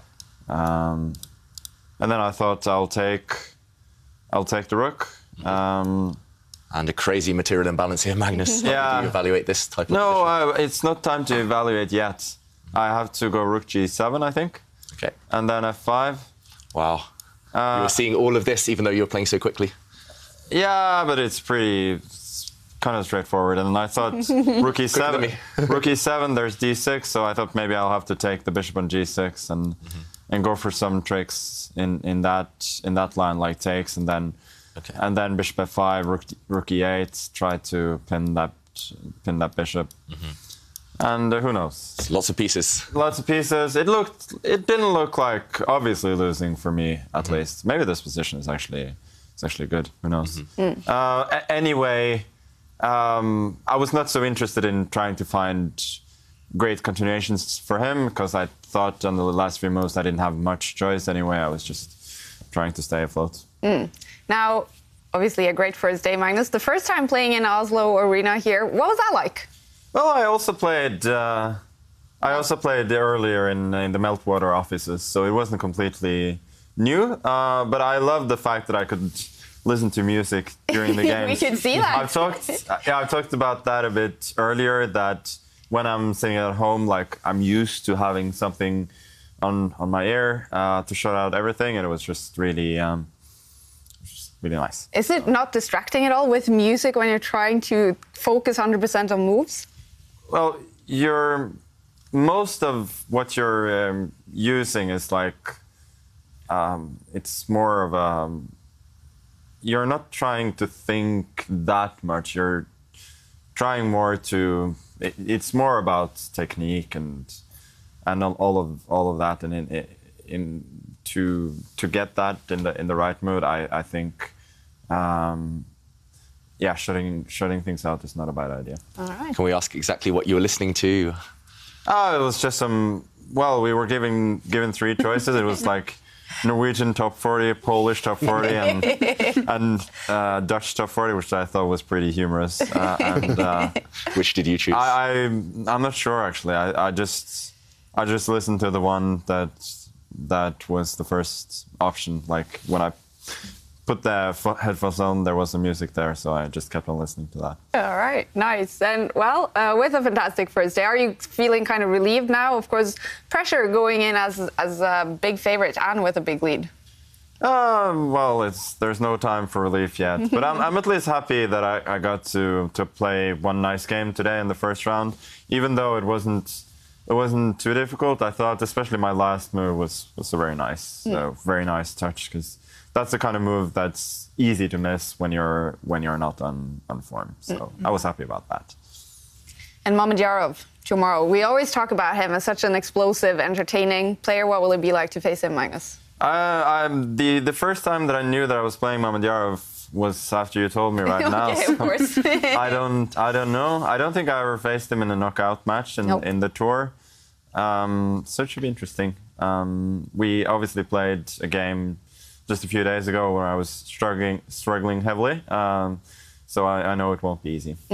Now, in Norway, at 4 o'clock today, the society opened up again. COVID is officially over in Norway. I guess for you, what will the rest of the day be about, Magnus? Will you take advantage of that, go out a little bit, or is it preparation? We'll see. All right. Magnus, thank you for joining us, and congrats on a fantastic first day. Thank you. Yep. Magnus Carlsen, he is definitely in the lead. Wesley, so he has pressure on him to take 3 points in his match against Shakhdar Mamedyarov. They are playing Game 3. We're going to head into Game 3 between Wesley So and Shakhdar Mamedyarov. Wesley So is up by 1 point. And can we get a win for Wesley in this one, Jovanka? Yeah, it certainly looks like it may be possible. I mean, it's a double-edged endgame. Here you can see lots of pawns on different sides of the board, so it's very, very difficult to kind of guess exactly what's going to happen, because, as you can see, he's retreated his king so that the bishop starts controlling those pawns on the left side of the board. So definitely very, very double-edged, because lots of pawns under fire, and I'm not sure, because I can see Wesley also marching forward with his pawns on the left, but at the same time, he's a little bit vulnerable with his g5 pawn. Yeah, it's a huge pawn imbalance, essentially, right? Jovanka, it could end up in a pawn race. And I do think, as you mentioned, that black rook is simply going to capture that white g5 pawn, and then black's going to race down his pawns on this side of the board, especially that h pawn is going to have a free journey down towards the bottom of the board. Meanwhile, white's rook right now, if it wants, can go and get greedy on the other flank. The white rook can come across and start snacking on some of the black pawns instead. So, yeah, all three results possible in this one. I'm looking at the clock times. It looks like Mamedyarov played super quickly up to this point. He's looking confident, looking very relaxed, and he does certainly have a chance to strike back after that difficult endgame previously. Right now, I don't want to make a prediction. I do think that Wesley So, because he's so good at endgames, will find a way to hold this one. However, okay, I do slightly prefer black's chances. I think it's easier to play, at least. And Wesley So, he's gone to try and exchange a set of pawns in order to free up that white rook to go and capture black's most dangerous potential passed pawn. So, okay, black can go a pawn up. Black's rook can take this pawn. Mamedyarov now in the driver's seat, but Wesley So should hold it. There's just not enough pawns left, I think. Now, Anish Giri has actually finished his Game 3 with a win. He's been able to make a comeback against Hikaru Nakamura. So if we have a winner in Game 4 there, then that will be the winner of the first match. If they tie that one will go to tie breaks. And this one, Wesley So, as we know, is up by 1 point. Mamedyarov has to make a comeback at some point to take it to tie breaks. This game, is it likely that this will be the game that he can make that comeback? I still prefer black's chances, black temporarily being a pawn up, but Wesley, I love this last move for white as well. Bringing the king closer towards the centre. White's bishop, dominant in the centre of the board, holding everything together. Best play should be a draw at this point. Mamedyarov now bringing his rook down, getting ready to maybe push his pawn majority, the 2 versus 1 on this right side, but it's going to be difficult. Very long wait before black wins this one. Yeah, and one thing I do notice as well, take a look at the black king. I mean, the situation would be so much more different if the king had kind of magically and transported itself into the centre of the board, up a few squares in the middle. As it's cut off on the 8th row, I just can't see a way for it to get activated, and I just can't see a way for Wesley to be in any form of trouble whatsoever. Yeah. I mean, Wesley, just the last couple of moves as well, especially, I mean, this way that he gave up a pawn and just went active with his pieces, that shows a touch of class. A lot of players, they would have been materialistic, probably myself included, I would have been looking for ways to maybe grab some black pawns, to maybe just go after some of the weaknesses in my opponent's camp. But he realised that it's more about piece activity, and now he is a huge favourite to defend. So he did attack the black bishop there. The black bishop has retreated, and now white has options. White's rook has plenty of decent squares. White can even just wait. I don't see any potential winning plan here for black yet. Yeah, I mean, the only thing that I can potentially see is that if white were to wait, do nothing, then black might try to just advance the g-pawn. Yeah, as I mentioned. Trade itself off, but then, you know, there's only two pawns. Yeah. I don't think you can stop that plan for white. OK, the bishop stepping up, so there's a threat of the white rook coming across and checking the black king from the front. He actually does this, but black's pawns are now defended, so this won't really make any headway, and white's rook has stopped that plan. You mentioned Jovanka. Yeah. So that white rook keeping an eye on black's pawn majority from behind. That's where rooks belong. They belong behind your opponent's strongest pawns. You definitely don't want to be in front when trying to stop pawns, because you could run out of squares, you could be passive. But if you're behind, here the white rook cutting off the black king and eyeing up some black pawns. So doing a dual-purpose job very effectively here. White's bishop also super strong in the middle. And Mamedyrov's bishop moves to the bottom row in order to relocate itself and force through the plan of swapping off pawns. But OK, if that bishop abandons this diagonal that is on, then suddenly the pawn that's standing on the a6 square is a little bit vulnerable. Yeah, so black's bishop wants to do two jobs at the same time, right? Yeah. It wants to defend its own pawn on that side, and it wants to help its other pawns kind of march forward. But I don't think Wesley will allow it to do both of those jobs. For example, the white king, yes, it wants to step up the board, but here, even if it just steps back, sitting next to that black bishop, it's going to... OK, it does step up the board. I was going to say it forces a decision, a big decision from Mamedyarov, but Wesley instead going active with his king. I think this is fine too. He's saying that, OK, he's actually going for some long-term checkmates, maybe white. If you can imagine the white king suddenly go on its journey, go 1 square up, 2 squares up, 3 squares up. If the white king can sit opposite the black king, there will be checkmating ideas, checkmating threats. So he's forcing Mamedyarov's hand. Mamedyarov has to do something quickly before the white king gets too active. And is Wesley also trying to say, hey, I'm not afraid of you attacking the pawn that's on the light square on the f3 square, because I'm just going to march my king forward, and if we trade off rooks, bishops, then it's absolutely fine. So, we're going to see this, Jovanka, I think. You've predicted it, because now black's bishop has taken a pawn, but we'll see white just simply recapture, and now the black rook's been distracted.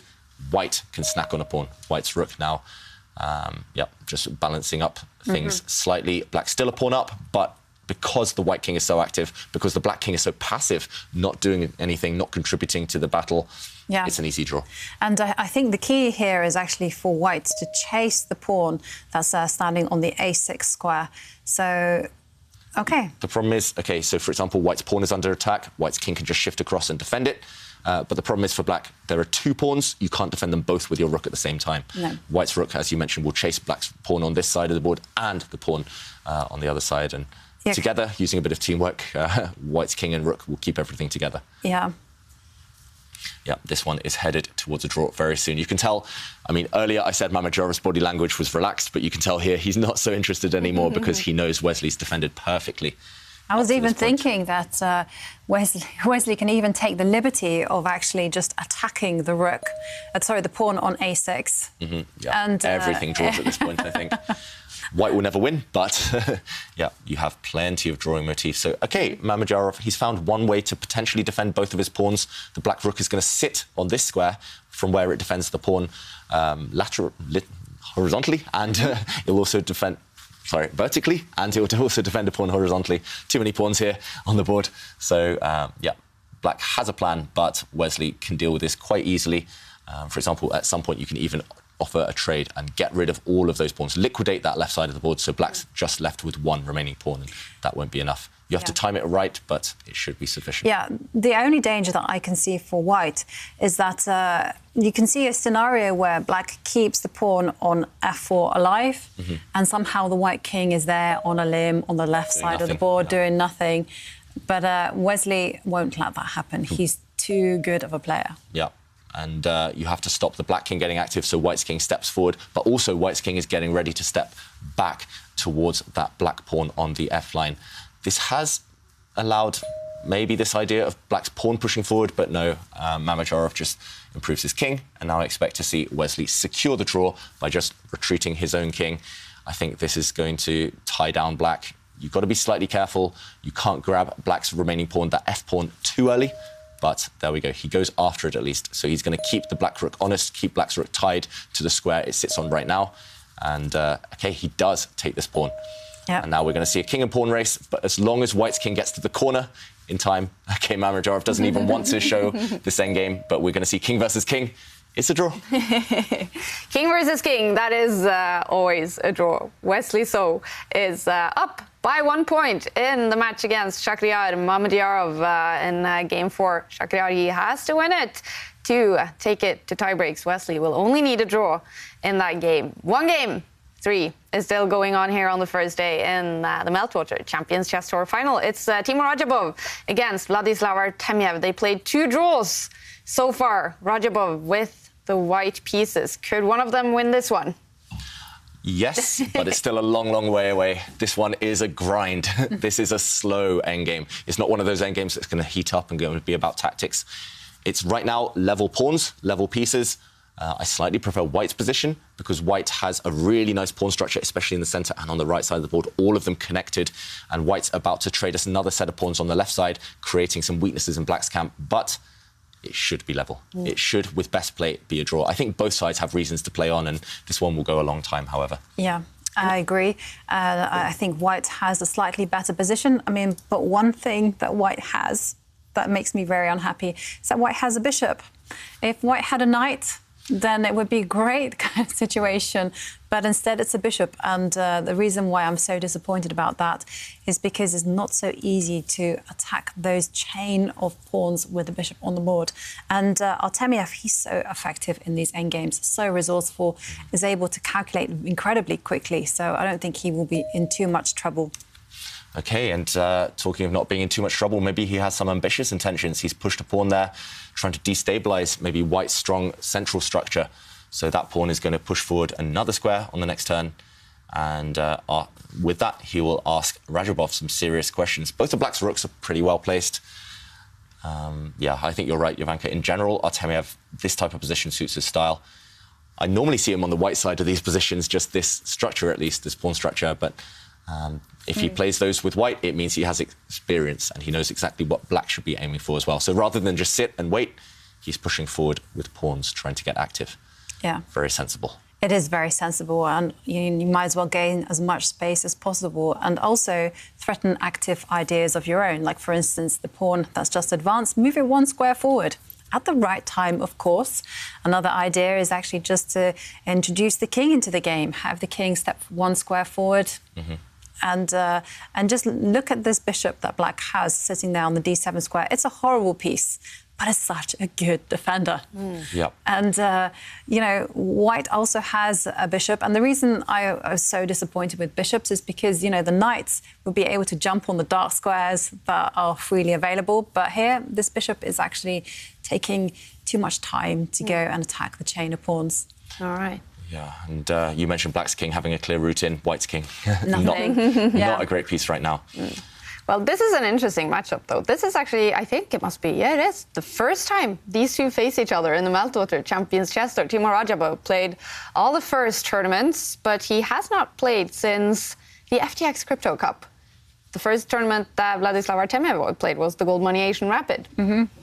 So this is the first time they face each other here in the tour. And actually, when I was searching their games throughout this week, I didn't find that they'd ever pleed before. Really? Obviously, there might be some online games and some informal blitz matches. But never an official tournament? Never an official game. That's so rare at this level. It's like just revolving in orbit, these two players, and they never happen to play the same tournament. How rare is that? Yeah. And that just shows as well how new Artemyev is to the elite circles. Rajabov, he's been there for years, but yeah, Artemyev, a bit of a new member, doing extremely well lately, and he's earned his place on the tour. And these guys, they're going to face each other loads, not just today, but in future. Yeah, right. And, well, Artemiev does have his supporters, because we are asking for our quiz of the day. Who will you be rooting for in the finals? And we can see a trade of pawns. And Ambu says, Artemiev. I really like underdog stories. And they had a picture of Artemiev. And he's been so fantastic, right? Yeah, the I know. tournaments he's played. His debut, he was in the final, and then he was playing in the semi-final playoff, and he came third. And then, of course, his third event, he's like facing off against Magnus Carlsen. Yeah. In the final. He has been amazing in this format, and it's going to be so cool to see what happens when, you know, over the board resumes as well, if he's going to just burst up on the ranking lists. Yep. And Radjabov has aligned the two rooks together. And talking about Radjabov, he also has his supporters as well, because we have a tweet from Emin who says that, honestly, I can't decide who to root for. All of the players had awesome games in the past tournaments. However, I want one of my countrymen, Raja Chess or Shakhriyar Mamedyarov, to win this. So both players have their supporters, have their fans, and of course, having that positive energy means so much, especially when it comes to a tour final such as this. And if you too want to enter our quiz of the day, you can do so by tweeting us using the hashtag ChessChamps, or by going onto the Champions Chess Tour Instagram page and posting your answer there. And whilst Radjabov was aligning his rooks, Artemiev has now crept forward with his pawns. So now we've seen Radjabov offer a rook trade. To take or not to take? I think if Artemiev takes this, it means he's happy for a draw. If he wants to keep the rooks on, maybe he's got more ambitious intentions. Personally, I would probably take. I don't think Black has that great winning chances if you keep the rooks on. Also, at some point later on, no matter where you move your rook, you will get harassed with some potential trades. So I don't think there's a big difference. I think all moves are fine here. He keeps the rooks on, however, so he's still at least telling Radjabov that he wants to win this game. Also, now there's a bit of a pin, actually, in the E line. So if there's tension between a couple of pawns. If White goes and plays pawn takes pawn, then suddenly the two black rooks would align together against the White bishop. White's bishop is the target suddenly, and Radjabov has to find a move. So he brings his rook across. The rook actually came from this square just a few turns ago. So that move is slightly surprising to me. It feels like Radjabov doesn't really know what to do, so he's just kind of waiting and biding his time. But for Artemiev, that's going to be a good thing. He's going to be very happy to see that Radjabov doesn't have a plan. Now, maybe the Black King can come towards the centre, as you mentioned, Jovanka. What else could Black try? Black could just exchange a set of pawns if he just wants to release the tension anytime. I still think marching the king forward. March the king forward. Keep the tension on the board, because the more tension there is, it means that there's more choice and there's more time that your opponent has to use on the clock in order to navigate everything. Yeah, so that would be very, very sensible. Black's king just coming towards the centre onto the 6th row. I'm not sure which square, but somewhere on the 6th rank. That would look very, very sensible and healthy for Artemiev right now. The only thing, we've mentioned how great he's been on the tour, but the only thing that's held him back from winning the tournaments is the clock. Yeah. And right now, 2.5 minutes, it's not danger zone yet, but it could come back to haunt him if he continues having these long thinks. And anything can happen when both sides are under 30 seconds. So, OK, there we did see the Black's king come towards the centre. When in doubt, improve your king in an endgame. But meanwhile, White's pawn just stepping forward. Radjabov, he's just trying to control the action. He's just trying to stop Black's pawns, especially on that right flank, from continuing to march forward. So now we finally do see this pawn trade. Black had to play it at some point, but Radjabov will breathe a sigh of relief, because now, once that set of pawns have been traded, there's a lot less tension. Now, for example, White's bishop can move away, White's king can sidestep, and actually a line has been opened up towards the Black king later on. Maybe that might become a factor. So, yeah, right now, still very, very balanced. But Artemiev, will he just try and lock this down as a draw, take the result and move on to the next game with the white pieces? Or will he try and push, but at the same time take some risks because of the clock situation? It's not easy to decide here. Jovanka, who would you choose? Yeah, I agree with you. It's not an easy decision. I mean, I personally would choose the black pieces because I like the fact that the Black king is so active. Yep. And I'm thinking, hey, you know, the king can kind of step to the side, help advance some of the pawns on the right side, and then see what happens next. Because the thing is, there isn't too many things that black can do to improve the position. No. I mean, the rook is on the second row, perfectly placed. The rook on the 7th row, I guess that could be better. But I think for the time being, it's OK. It's kind of cancelling out the rook that is sitting there on the 3rd row. Oh, look at that. The move you wanted, Jovanka. The move I wanted, yes. And so my whole idea was actually just to push forward my h-pawn 2 squares and, well, just take a little bit of space. Yeah, so the reason you needed to play this king move first is because white's bishop was actually previously covering the h5 square, as you mentioned. That's the square that the black pawn wants to use on this side. Black's h-pawn wants to run down the board, and you need the king's help. And you've also opened up this line towards the white king. I expect white's bishop to just give a check here. I expect that as well. Yeah, you can move either way with this white bishop, in either direction, to be honest. I expect this. The bishop will come and give a check to the king. The king will move back to its original... Oh, no, that story has been ruined. You thought we might see a bit of a dance between the white bishop and the black king and an eventual kind of peace treaty? Yes, but Radjabov actually says, you want a draw? No, absolutely not, because what he's doing there is he's obviously challenging the light-squared bishop. But if those bishops get traded off, well, suddenly that pawn that is sitting on the c6 square, that is weak and it can't move forward. So it's very much a backward pawn. Yep, black's bishop tied down to the defence of its pawn. Actually, here, Artemiev, if he wants, can force a draw immediately. I think he's going to do it. You think he's going to do it? So by forcing a draw, we mean that actually ignoring the bishops right now, and black's rook on this f-line can come down the board to the 2nd rank, and the 2 black rooks together can team up on this 2nd row, and they would team up against the white pawn in front of the white king, and from there, the 2 rooks, actually, they'll start causing some damage. They'll just check, check, check. The white king will never escape from checks eternally. So I don't see any other real options for black here. You could run away from this bishop trade if you really want to keep some winning chances here for Artemiev, but that feels impractical. If you retreat the black bishop, if you bring it up the board, then I think you're just actually helping white, if anything. So also, if you take off the bishops, if you play bishop takes bishop, if black's bishop captures white's bishop, white does have the option, yes, of capturing the bishop, but also first flicking in an intermediate move, as Zwischenzug, as we call it, before capturing the bishop back. White's rook at the bottom on the c-line is going to go up and take a pawn with check. So actually, he's played it. Okay. Of all the options you suggested, I thought there is no way on earth that this move is going to happen. I think he's just forgotten about rook takes pawn check. But yeah, maybe even more effective though is pawn takes. I think maybe rook takes pawn check. The black king could have run to the side, but here maybe. The reason we were surprised by this is because now black's rook has had to go on the defensive. We were talking about that 2nd row. When you're white, you want rooks on the 7th rank. When you're black, you want rooks on the 2nd rank. And black's rook was perfectly placed down there. Now it's had to retreat the whole way back to defend some pawns. And that feels like a step in the wrong direction for Artemiev. It should still be fine. It should still be a draw with best play. But why keep the game going like this when you have less time and no real reward in return? Why not force the draw instead of suffering for the draw? Yeah. Exactly. I mean, he has nerves of steel. He loves being under 1 minute, clearly, Artemiev, as we've learnt throughout the tour. But, risky decision, an unnecessary risk, at least. Yeah. Like, the moves that I would be immediately thinking about playing is just actually maybe even offering a trade of rooks. That's the first move, that I move the rook to the f-line. And the reason I want to do that is because I feel that if it's just a single rook endgame, I think white has more chances to be able to put pressure. Less danger when the white king decides to advance up the board.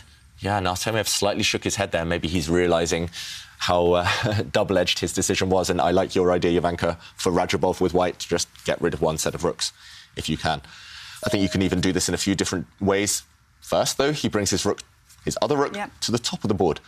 So trying to harass black from behind, maybe using this rook, swinging it the whole way across to check the black king, maybe just swinging it across 1 square to target that backward pawn you mentioned on that c-line. And wow, Artemiev, super calm, just placing his pawn 1 square forward, keeping everything protected.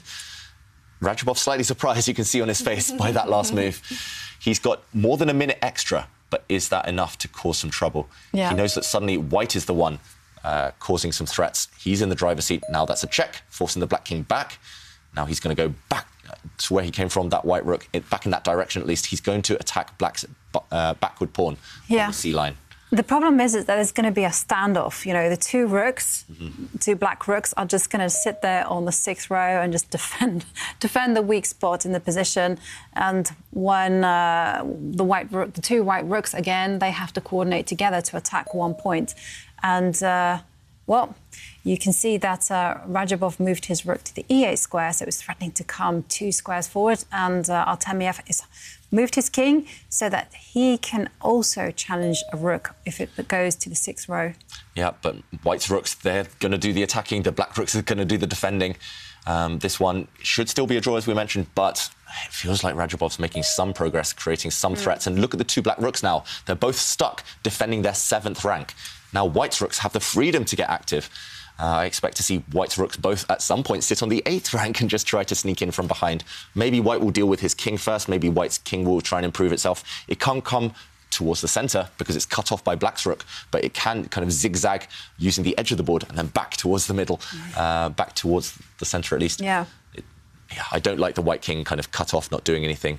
So that would be one option instead. But the two rooks have aligned themselves on the 8th row, and I think this was Artemiev's idea. So he's going to use his rooks as shelter for the king. So rooks are good shields in general. They are good shields. But, I mean, here I would, without hesitation, play rook takes rook. Rook takes rook. Nope, I stand corrected. Okay. Radjabov gives a check. So the king is now going to take a step forward. It could maybe step to the side. It does step to the side. But then now after rook check. Yep, after rook check, then the black king will step down towards the onto the 6th rank. Yeah. And now we might see another check. So now if white's other rook swings across and using the two rooks together to try and target the black king, the black rook will intercept any check. Okay, we see white going after some pawns instead. So Radjabov, he's allowing black to capture a pawn. Black's rook actually on the E-line can take one of white's pawns, but probably you want to defend your own pawns first. So one of the two black rooks has to step onto the 6th row, just defend across the board. Black has the weaker pawns than white's. It definitely feels that way right now. And look at the clock situation, 30 seconds for Artemiev. He's defended well against all the threats. He's still got a decent position, but he's on the defensive and with a bit less time. Yeah. So he does defend his pawns on the 6th row. He does. And, well, it's still a very hard job for white to make any significant improvement. Is the clock a factor, though? Is it maybe Radjabov playing on the fact that Artemiev is under the minute? Sure. Definitely. Yeah.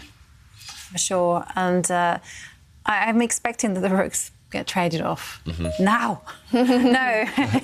Not yet, but I think now. Okay. There we go. The rooks do leave the board. And, yeah, you called it, Jovanka. Eventually, this was bound to happen. When all 4 rooks are on the board, they just chase each other around. They cancel each other out. So one set of rooks had to disappear in order for the game to continue, in order for white to try and make progress.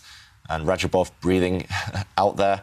He probably knows that this one should still be a draw because there's no route in for the white king into the black's half of the position. But he might still probe around and try and set a couple of traps here and there while Artemiev's slightly lower on the clock. Because he probably really wants to avoid tie breaks against Vladislav Artemiev. Certainly. And this would be his best shot of getting that win, maybe black pieces in the last game. Yeah, he'll be up against it as well. Artemiev is much stronger with white in terms of actually scoring the wins. So there's one thing though in Radjabov's favour, that if the situation were to go to Armageddon, it would be Radjabov who's higher in the rankings. So he could choose the colours. He could choose the colours. So obviously, against Artemiev, the speed demon, you would choose having more time on the clock. OK, pawn takes pawn. This game is headed... It's headed for a draw. Yep, another set of pawns have been exchanged. Black's king now very active. White's king, note how it can't cross the 4th rank. It's controlled by pawns, so white's king is stuck.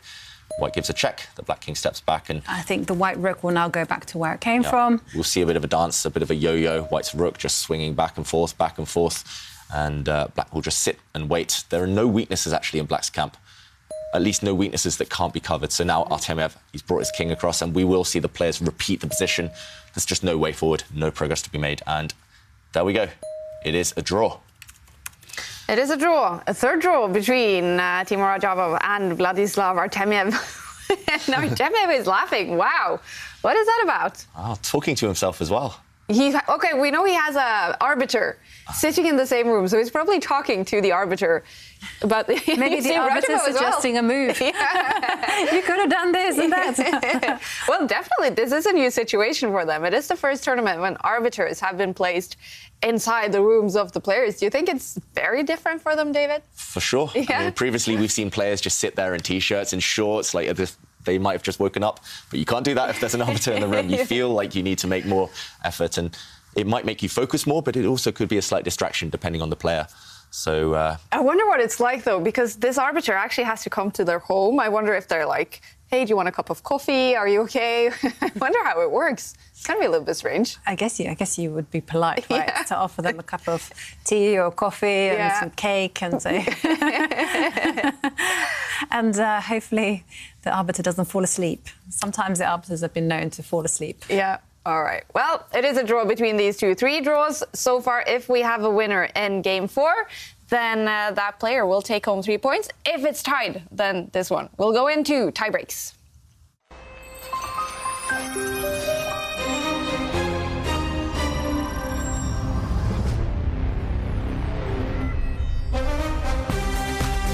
Game 4 coming up. We're going to follow the game between Shakhriyar Mamedyarov and Wesley So. Wesley is up by 1 point, and Magnus has already gained 3 points from his first match. Wesley, he definitely wants to do the same. And we know Wesley So, he is fantastic. He's had a fantastic season in the Meltwater Champions Chess Tour, and he started out by beating Magnus in 2 finals. That's a huge blunder by Wesley. So Magnus Carlsen can win the game immediately. And he's going to see this move. I'm sure of it. If he finds knight takes pawn, he's going to win. He hasn't done it. Whoa! And look at the bar. Why does it completely shift sides here? Black simply traded off his best piece. Magnus Carlsen, it's the ghost of that first game where he sacrificed and it backfired. Whoa, the bar is completely shifting sides here now. Yeah, I think Magnus Carlsen has just lost the thread over the last couple of moves. He should have been activating pieces, but instead he activated pawns. It does look like he's just missed the key moments. He's taken his foot off the pedal, and suddenly, in the current position, Wesley So, he's defending everything. Wesley makes the draw. Wesley So is the winner of the Opera Euro Rapid. Yeah, it's big, it's big. It's totally unexpected. To beat Magnus in any match is a huge honor. Wesley So, that was an amazing moment for him in that celebration. We did love that. And you can vote for your favorite moment in the Meltwater Champions Chess Tour if you head over to championschesstour.com.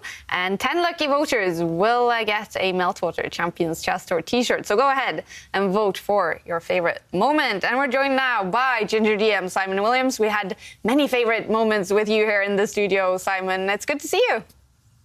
Yeah, hi. How are you doing? It's good to be back on the last tour. Can you believe it? So we mentioned it in the start today. It's been 9 tournaments, 81 days in the studio. And with this tour, I mean, for chess even, Simon, that must be a big number. It's a lot of games of chess, isn't it? And they're so quick and fast as well. There's action going on every second, so it's been very exciting to watch. And we're here at the final now. Magnus looking to be in a good position, but you never know. Wesley So can catch him up if he drops one game somewhere. Yeah, and I guess it's going to be super important for Wesley now to at least draw the next game so he wins the match against Mamedyarov, because it would be kind of devastating for him, right, if he loses another point to Magnus. Yeah, I think he's got to just keep on his heels. It's like, like a race where you're sort of running the 1500 and you just got to stay in range as much as you can. But he's looking good. I mean, obviously, Magnus was looking pretty sharp as well when he was playing earlier on. But you've just got to try to keep in tow and take an opportunity if it comes. Yeah, definitely. And it's been fun to see 3 players in the Oslo arena here. It's kind of like the e-sport feel. What do you think about it, Simon? I love it, actually. It's cool. Great. I mean, hopefully next time we'll get them all over there. Yeah. That'd be really, really cool. It's quite strange seeing like Magnus and Duda sort of sitting opposite each other with two screens when they normally have a board there. So that was a little bit peculiar, but it looks like a great setup, and I love the way it's becoming more like an e-sport, which I think is the way to continue popularizing chess. Definitely. And we also seen Magnus with his headset sort of digging some music. He talked about it here as well. He actually loves to listen to music whenever playing chess. That sounds strange to me, because I feel like chess is something you have to focus so intensely. Are you surprised by that, Simon, or is that something you do as well? I love to listen to music, actually, when I'm playing chess at home. So I don't think you can really get away with it at tournaments a lot, because I could have Magnus in my ear telling me the moves as I'm playing. But I do love putting a bit of music on. I find it quite relaxing, and it sort of depends what kind of mood I'm in, what kind of music I listen to as well. So if I'm in a really aggressive mood, it's got to be like some heavy rock or something. Wow. But then it could be a bit of classical music if I want to play a bit more positional or something. So it's I think it's quite cool. Yeah, good thing to have. How about you guys? I need silence. Yeah? I need silence. Maybe classical music on a good day, but my brain can't cope with too many things at the same time. All right. Jovanka, you mentioned that you love listening to music before you go into games to get into that game mood. And when I study, I always have some background noise. David has just kind of skewered my theory, which I was going to say it's a generational thing, that the older you are, sorry, David, the more you need silence. Yeah. But David proves that otherwise, Maybe it's just a personal choice. And Simon, it was an honour to meet you here in Oslo last week. You came on a visit. What did you think of the city of Oslo? I love Oslo. It's just a beautiful place. I recommend, if anyone gets a chance to go over there, if you're a chess fan, then it's the place to be. I mean, the World Championships is coming up, so it's a great place in Europe. You got the Good Night Chess Pub. What a place to watch the World Championships. It seems like everyone loves chess, and it was great seeing you as well, David. And we had a good time, and hopefully I'll be back again. So highly recommended. And I hear rumors you guys went to the Good Night, probably played quite a few Blitz games. How did it go? Who won? I'll just go and hide somewhere at the moment. So, Simon had me on the ropes in a couple of games, but I'm a tricky customer. All right, so you got confidence from Simon being here then, David. I know. I mean, it's not about the result, right? It's just about having fun with friends. I was just there to support David and make him feel better about himself. Of course. That was my role, of course. Of course. Yeah, Simon, it's great to see you again, and we'll see you again tomorrow. Thank you for joining us. Bye, everyone. Bye. Simon Williams has been in Oslo, now he's home in the UK. And we're going to head out to the green room where Rune is standing. So 2 of the players already left, I guess, Rune. Only Anish Giri left? Giri did not leave, no. Yeah. But Duda and Carlsen are gone. Yeah. But Giri struck back against Nakamura in the 3rd game, and I had a chance to talk to him a little bit about it. Okay, so you're striking back. Does that make you feel good? Yeah, I'm very happy. You told me yesterday, if you made a quick draw and you have 40 minutes left, maybe you can join for comment. But I was much luckier. I won and I have 40 minutes left. That's very good. Yeah, I was very happy to win because start was very tough, and at least now I'm on the scoreboard, so I'm in the match. If you were, as a general, to give a medal or an award to one of your pieces in this game, which one is your favorite piece for this game? I think the bee soldier. All right. The bee soldier has won me his. He attacked his horse, and eventually won me his archbishop. So that was very good. Turn off the TV. All right, Anish Giri. He seemed a lot happier. Now we've seen him sort of walking in the hallways, not too happy. But after that win, he must have been super excited. Oh, yeah, he was, and he was so much more relaxed, understandably. And, he's a funny guy. He came out here afterwards and shot some ideas. We invented a nightclub called The Nightclub with a 70s-style disco dancing floor, and you move the pieces as you dance to the music. So definitely the vibe is getting more relaxed now. All right. Oh, that sounds like fun. I want to try that. And we're talking about music here today. The players listening to music. Do you think Anish is listening to music while he's playing? I don't know. We did not talk about that. All right. We're going to see in the next game if he keeps his headphones on. Thanks again, Rune, for being back there and giving us what's happening in the minds of the players. And let's take a look at the results. 3 games have finished in all. The matches on the first day of the final. So Wesley So, he's up by 1 point against Shakhriyar Mamedyarov. He only needs a draw in game 4. And Levon Aronian, he is also up by 1 point against Maxim Vachier-Legrave. Levon needs a draw to be the winner in that match. Timur Ajabov and Vladislav Artemyev, however, they have played 3 draws. If we have a winner in the next game, then that player will be the winner. If it's a draw, then we will head to tie-breaks. And between these two, it's also tied. Hikaru Nakamura winning game 1, Anish Giri striking back in game 3. A draw here, and we will head to tie-breaks. If we have a winner, then that one will be the winner of this match. And Magnus Carlsen, after only 3 games today, was the winner in the match against Jan Christoph Duda, gaining 3 points already, Magnus Carlsen. And for Wesley So, do you think he's going to be very aware of this situation, David, that he needs a draw in that next game? Yeah, Wesley So, one thing we've learned about him throughout the tour is that he's quite pragmatic. He's always got one eye on the result. So if he gets a chance to take the game towards drawish waters, he will. Especially with black, he'll try and stay solid and try and guide things into calmer waters. But Mamedyarov, though, it's hard to do that against him. He is probably the guy in world chess who knows how to initiate chaos. Any type of position, he can get some action going. So Wesley, he'll try to calm things down. Mamedyarov will not let that happen. Yeah, and let's take a look at the head-to-head stats between these two in the Meltwater Champions Chess Tour. Wesley So, it's looking good. It is looking good. 2 wins for Wesley and quite a few draws. But I agree with David. I think that Wesley is going to be as pragmatic as possible, keep the position closed, and Shakhriyar Mamedyarov, in a must-win situation, he will initiate chaos. Yeah. Not easy to control such an aggressive, wild player. Yeah. Wesley So starting out the finals 4 points behind Magnus Carlsen. Magnus already gaining 3 points today. Wesley, he's gonna really want to get a draw or a win in this game to also gain 3 points. These are the players left here to fight today. 2 players, as we know, finished, Jan Christoph Duda and Magnus Carlsen. And Wesley So, I've seen a lot of viewers in the question of today actually say that they are rooting for Wesley So. He is a big fan favorite. He definitely is a big fan favorite. He has a lot of support, especially from his native country in the Philippines. Everyone is cheering for him. And we also have like an example. Randy Marasigan says, I am rooting for Wesley. He may be carrying the American flag, but his blood is still Filipino.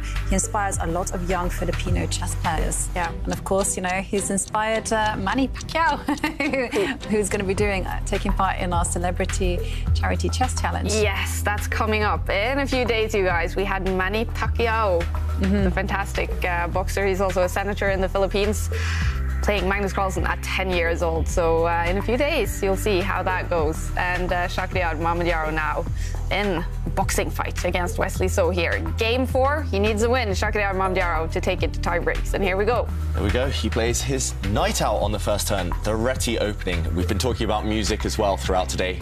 Wesley So clearly enjoying some last-minute tunes. Look at that. Maybe not realising the game is just starting. But there we go. It's business time for Wesley. It's time to get in the boxing ring. It's time to go for that knockout. And Mamedyarov, this knight move shows that he just wants to get a position. He doesn't necessarily want to win straight from the opening. He doesn't necessarily want to embark on this big theoretical battle about who's done the best homework. No, it's just aiming towards a standard position with lots of tension. And here, just pushing a pawn. This is still well-known stuff. Black bringing a knight out now. But Mamedyarov not fighting for the centre yet. He's just slowly advancing. We've talked a lot throughout the tour about 1b3, Adiban's very famous course, the 1b3 Cowboys. This is 3b3, and it's similar ideas, very, very similar ideas, just a slightly delayed version. So White's bishop now on that left-hand side, the dark square bishop on its longest possible diagonal. Look how that white dark square bishop is also pointing towards where the black king wants to castle. And here it comes, David. Chaos already. Here it is. The pawn has moved 2 squares, g4. So, OK, Wesley has actually played this opening with the white pieces. This in 2018, yeah. Okay. And the main move here is actually for black just to be really calm about it and just defend the g5 square by playing h6. Another alternative is to do what Wesley did, just castle, accept that you're going to get attacked. And wow, I have to say, Wesley now deviating from one of the most popular moves and actually going with his knight into the centre. And interestingly enough, he's following his game when he was playing with the white pieces against Karyakin.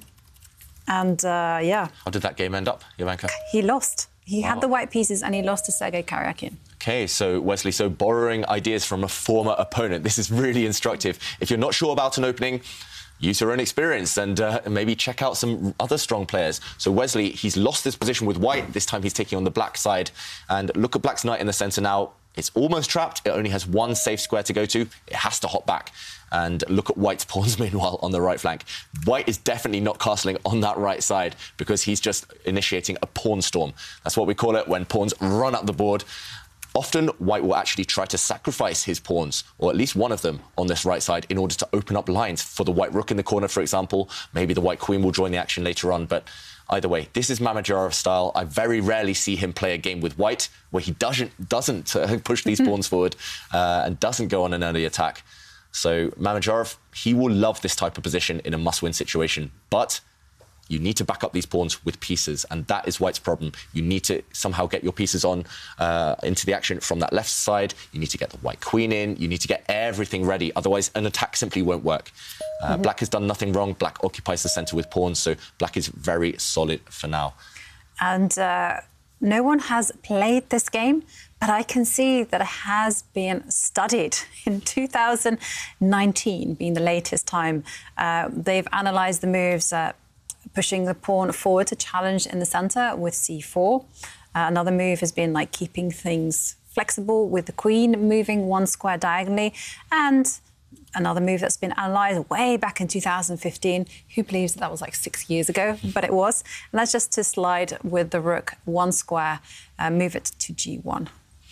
OK, so lots of potential options here for white. He does play one of the ones you mentioned, Jovanka, the first one you mentioned, just challenging for the centre now. And that does mean that black can't just slowly develop. Black can't just sit on the position. Black has to make a decision.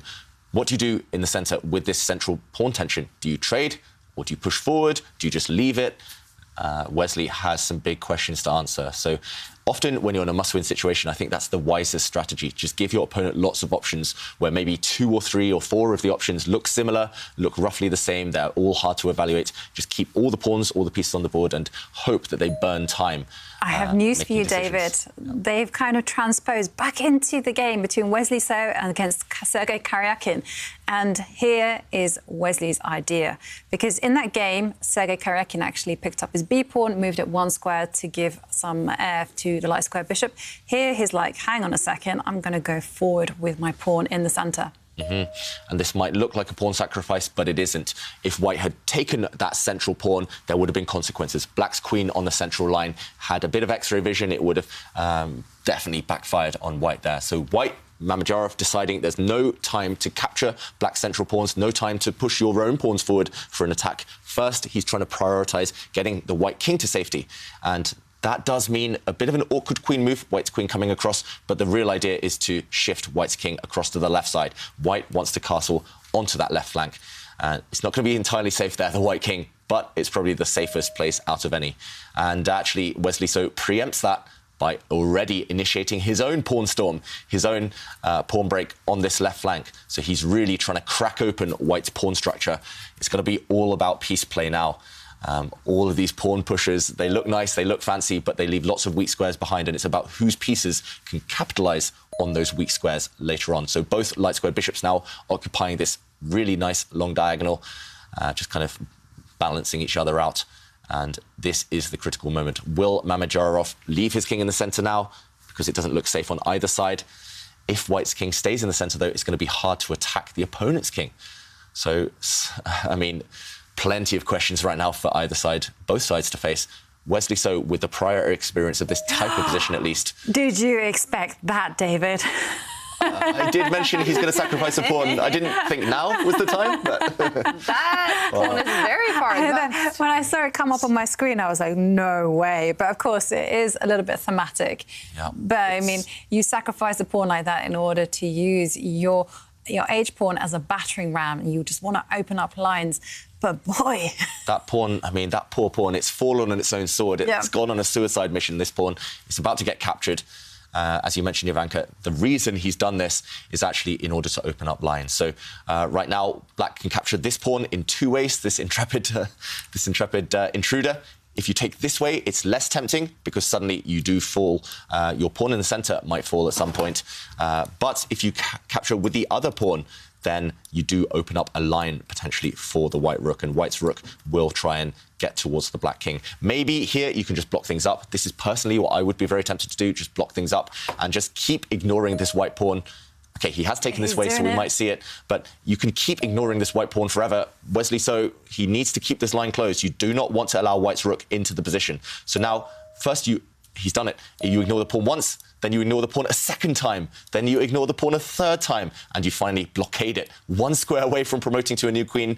Your king looks a bit scary on this diagonal, but I think you're safe. The black bishop is going to keep this diagonal. OK, this is about to happen as well. The black bishop's going to keep this diagonal nice and protected and keep its own king safe in the corner. Wow. I mean, this one, neither side blinking, barely pausing for thought, but it's already completely chaotic. The current position is this one. And right now, black is a pawn up, but white has this thorn in the black position, a thorn in his side. Can he utilise it? That's the big question. Exciting game. And Magnus, he does need to win this one to take it to tiebreaks. And I do have some exciting news because we definitely will have tiebreaks today. Hikaru Nakamura and Anish Giri, they played a quick draw, and that means they tied after 4 rapid games, and it will be decided in tiebreaks with 2 blitz games and Armageddon if needed. Hikaru Nakamura with the white pieces there, going into that quick draw because he's going to feel probably confident heading into blitz. Yeah, I think Nakamura confident in general in any blitz game against any opponent, but also recovering from the shock of a really quick defeat in the previous game. Giri, we saw him in the interview. He was bouncing. He was bubbling because of that amazing victory in the previous game. So Nakamura just shutting the doors there and just saying, OK, I take my chances in blitz. It's logical. It's normally you get punished by the chess gods if you take a quick draw with white, but here... Understandable, yeah. And the blitz game, so the tiebreaks, will start 15 minutes after the final game in round 4 here. So we don't know exactly when it will start, but we do know that we will definitely follow it and that we will be able to follow it. So all the rapid games will finish and then we will have the blitz tiebreaks. This one could head to blitz tiebreaks as well if Magnus wins this game, but what's happening to the bar? Yeah, the computer not approving of this last move by white. White's been attacking, white's accelerated the play, given up a pawn, and then he takes a quiet timeout with his king. So it's just a bit inconsistent. I understand why Magnus has done this. Normally, this is the kind of move you'd love to have, the king slightly safer, protecting its light squared bishop, but probably just too slow for this type of position. But I have to say also one thing about the computer assessments. It doesn't take into account the human emotion, the human feelings that you'll be having. Wesley will be feeling the pressure. Every move he will be calculating all these checks, captures, attacks. He'll be thinking, what has Magnus got planned? And he'll be looking at ways, burning time on the clock to restrain the activity. So whilst the computer will always say, black's a pawn up, +1, +2. What's the problem? You know, you have to take that with a pinch of salt because the reality is sometimes these positions are not that easy to play. Having said all that, I do quite like Wesley's position. Yeah, what do you think of this last move, using the black king as a blockader? I like it. I like it a lot because, I mean, the king is actually on a very safe diagonal because when the pawn advanced 1 square, it was tucked on a dark square in the corner. I was thinking maybe there could be some danger there because it's on the same diagonal as the bishop. Like this way, just think king is pretty safe. Yeah, the king looks very safe, actually, and it's kind of kept safe because of this white pawn, the white Harry pawn on the H-line. It's a double agent. White doesn't want it on the board even. White wants to open up his rook here, and yeah, if white doesn't have any open lines towards the black king, where is your compensation for the pawn that you previously sacrificed? So we'll keep a count on that. White is 1 pawn down. There's still a lot of tension, a lot of weak pawns in the position, but while that kind of status quo remains, I think Wesley So is going to be in the driver's seat. So Magnus, the time is now. He needs something. He needs to be a bit creative, at least set a cunning trap or 2 for Wesley to fall into. Without that, he's going to be struggling. So Wesley, quite a good defender in general. We've seen it plenty of times. Well, maybe we can bring up the aim chess stats between these two then, because there is an advantage here for Wesley So. That means Shakhdar Mamadiyaro, he needs to rely on his resourcefulness to be able to strike back. And I have to say, I'm just looking at the numbers here. Not looking too good for Mamadiyaro. It's looking quite good for Wesley So. Obviously, he is great at advantage capitalization. Rarely gives it away, right, when he is in the driver's seat. He's we see it. One of the best in the world at taking advantage of these really advantageous positions. So, yeah, 84% of the time, Wesley So wins when he has an advantage, similar to this or bigger. And Mamadiyaro only down at 22% in terms of resourcefulness, saving difficult positions. Yeah, looking good for Wesley. Is it a huge advantage? The bar yes, the bar is confused by Shakhriar's play. I mean, I'm just looking at it. I'm just trying to see where's the danger, and I'm trying to look at it. And it's a difficult one actually, because I think there is nothing in his position fundamentally. So he's just manoeuvring his pieces to better squares and then waiting for the opportunity when it presents itself. Yeah, it's not as if Black's winning on the spot. There's no immediate breakthrough, but White is taking a lot of time now to build up, playing 3 or 4 slow moves after having sacrificed a pawn. So it's understandable that Black has this huge advantage, but to actually turn it into something tangible, to turn it into an immediate win or win of a piece or a strategic advantage still takes a bit of work. So Wesley does have still some questions to solve. White's queen and rook now, they're lined up together, but I think the reason the computer doesn't like this move as well is because the white queen and white rook in the centre, they're eyeing up a pawn that's very well fortified, very well defended. So it's just kind of a general move made on principles we're taught when we're young about improving pieces. It's not actually part of a bigger plan. There's one idea that I can see, is that there is one target in the position, and that is the pawn that's standing on the g5 square. So I'm thinking, hey, OK, so pawn takes pawn on the board. I'm thinking, OK, once White recaptures that pawn, then maybe he has ideas of attacking this point because it cannot be defended by a pawn. Because if a pawn steps forward, then suddenly the queen and the rook are not biting on granite anymore. So that's like one potential idea I see. Yeah, so Black does have these double pawns on that right side. Maybe one of them will be a target later on. It's hard to attack it, though, Jovanka. It's hard to... I mean, Black's defending everything right now with the Black dark square bishop, the Black queen. So you're right, that's definitely a plan at some point, but it's hard to foresee Wesley So struggling to defend his pawns later in the game. Yeah, it will take some time and some manoeuvring and some help from your opponent. But, you know, this is chess. Sometimes you get that help, especially if your opponent's nervous. If in these must-win situations, both sides are obviously nervous. Wesley has something to cling on to, so he might take negative decisions later on. Yeah. And Mamadiyaro can afford to take those risks, to burn those bridges. Exactly. And whilst Wesley is thinking, we are asking for our quiz of the day. Who will you be rooting for in the finals and why? And Marlene.mmsn on Instagram says that they will definitely be rooting for Anish. We love his humour and tweets. And, of course, he is an amazing chess player. So Marlene will be supporting him when he comes to be playing the tie-breaks against Hikaru Nakamura. Oh, and that's going to be intense and so much fun. And it's going to be cool to see. I mean, we haven't seen Anish in too many knockout tie-breaks, I think. Trying to think back. I mean, when he won a tournament earlier in the tour, in general, it was quite smooth. Yeah. Maybe did he play a knockout tie-break, against Nepomniachtchi? Yes. That's the only one that comes to mind, actually. In general, I mean, he struggled slightly occasionally, not making it through the preliminary stages. So, yeah, against a beast like Nakamura, it's going to be difficult. I know he played Nakamura, was it in a knockout as well, earlier in the tour, and he didn't make it through. But then he did practice his blitz against you two in the opening ceremony yesterday, right? True. True. And we gave him some pointers on how to think. Exactly. No coordinates. Actually, the worst part of the opening ceremony for me yesterday was I was playing blitz with Anish before it started. Then just when I got an advantage, I got a great position, suddenly they said, Anish, we need you. You need to mic up. You need to get ready. So Anish was like, yep, let's stop the game there. Yeah, so I'm still bitter. Well, it's a forfeit then, David, so you win, right? Call it a friendly draw. No, but Anish, he's great at blitz, but against someone like Nakamura, you can never relax. It's always going to be hard. Yeah. Oh, it's going to be fun to see how that goes. And Anish, he is the highest ranked player among those two in the tour standing, so he will have the advantage of choosing colours. If he wants to start with the white pieces or the black pieces, and if it goes to Armageddon, if he wants to play with the white or the black pieces. And that is a big advantage, especially if it goes to Armageddon. Yeah. And this one, well, it looks like this one could be over after the rapid games. Mamedyarov, he has to win this one. Do you see hopes for that still? Or is it just simply very difficult? As Jovanka mentioned, I do think the evaluation bar is exaggerating the advantage and it doesn't take into account those human aspects. But it's going to be hard to... I doubt Wesley So will blunder. Just judging by his past tour performances, he normally never lets this type of advantage slip. Yeah.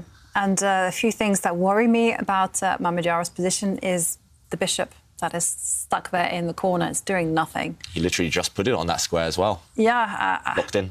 It is locked in. And again, there's no obvious point for the white knights to attack black's pawn formation.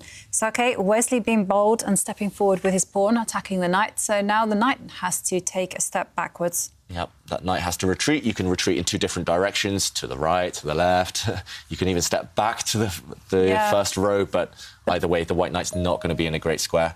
And according to our theory, you step backwards, we go forward. So the move is move the knight forward. Okay, and it has come forward. I wasn't expecting that knight to come forward, but... Yeah.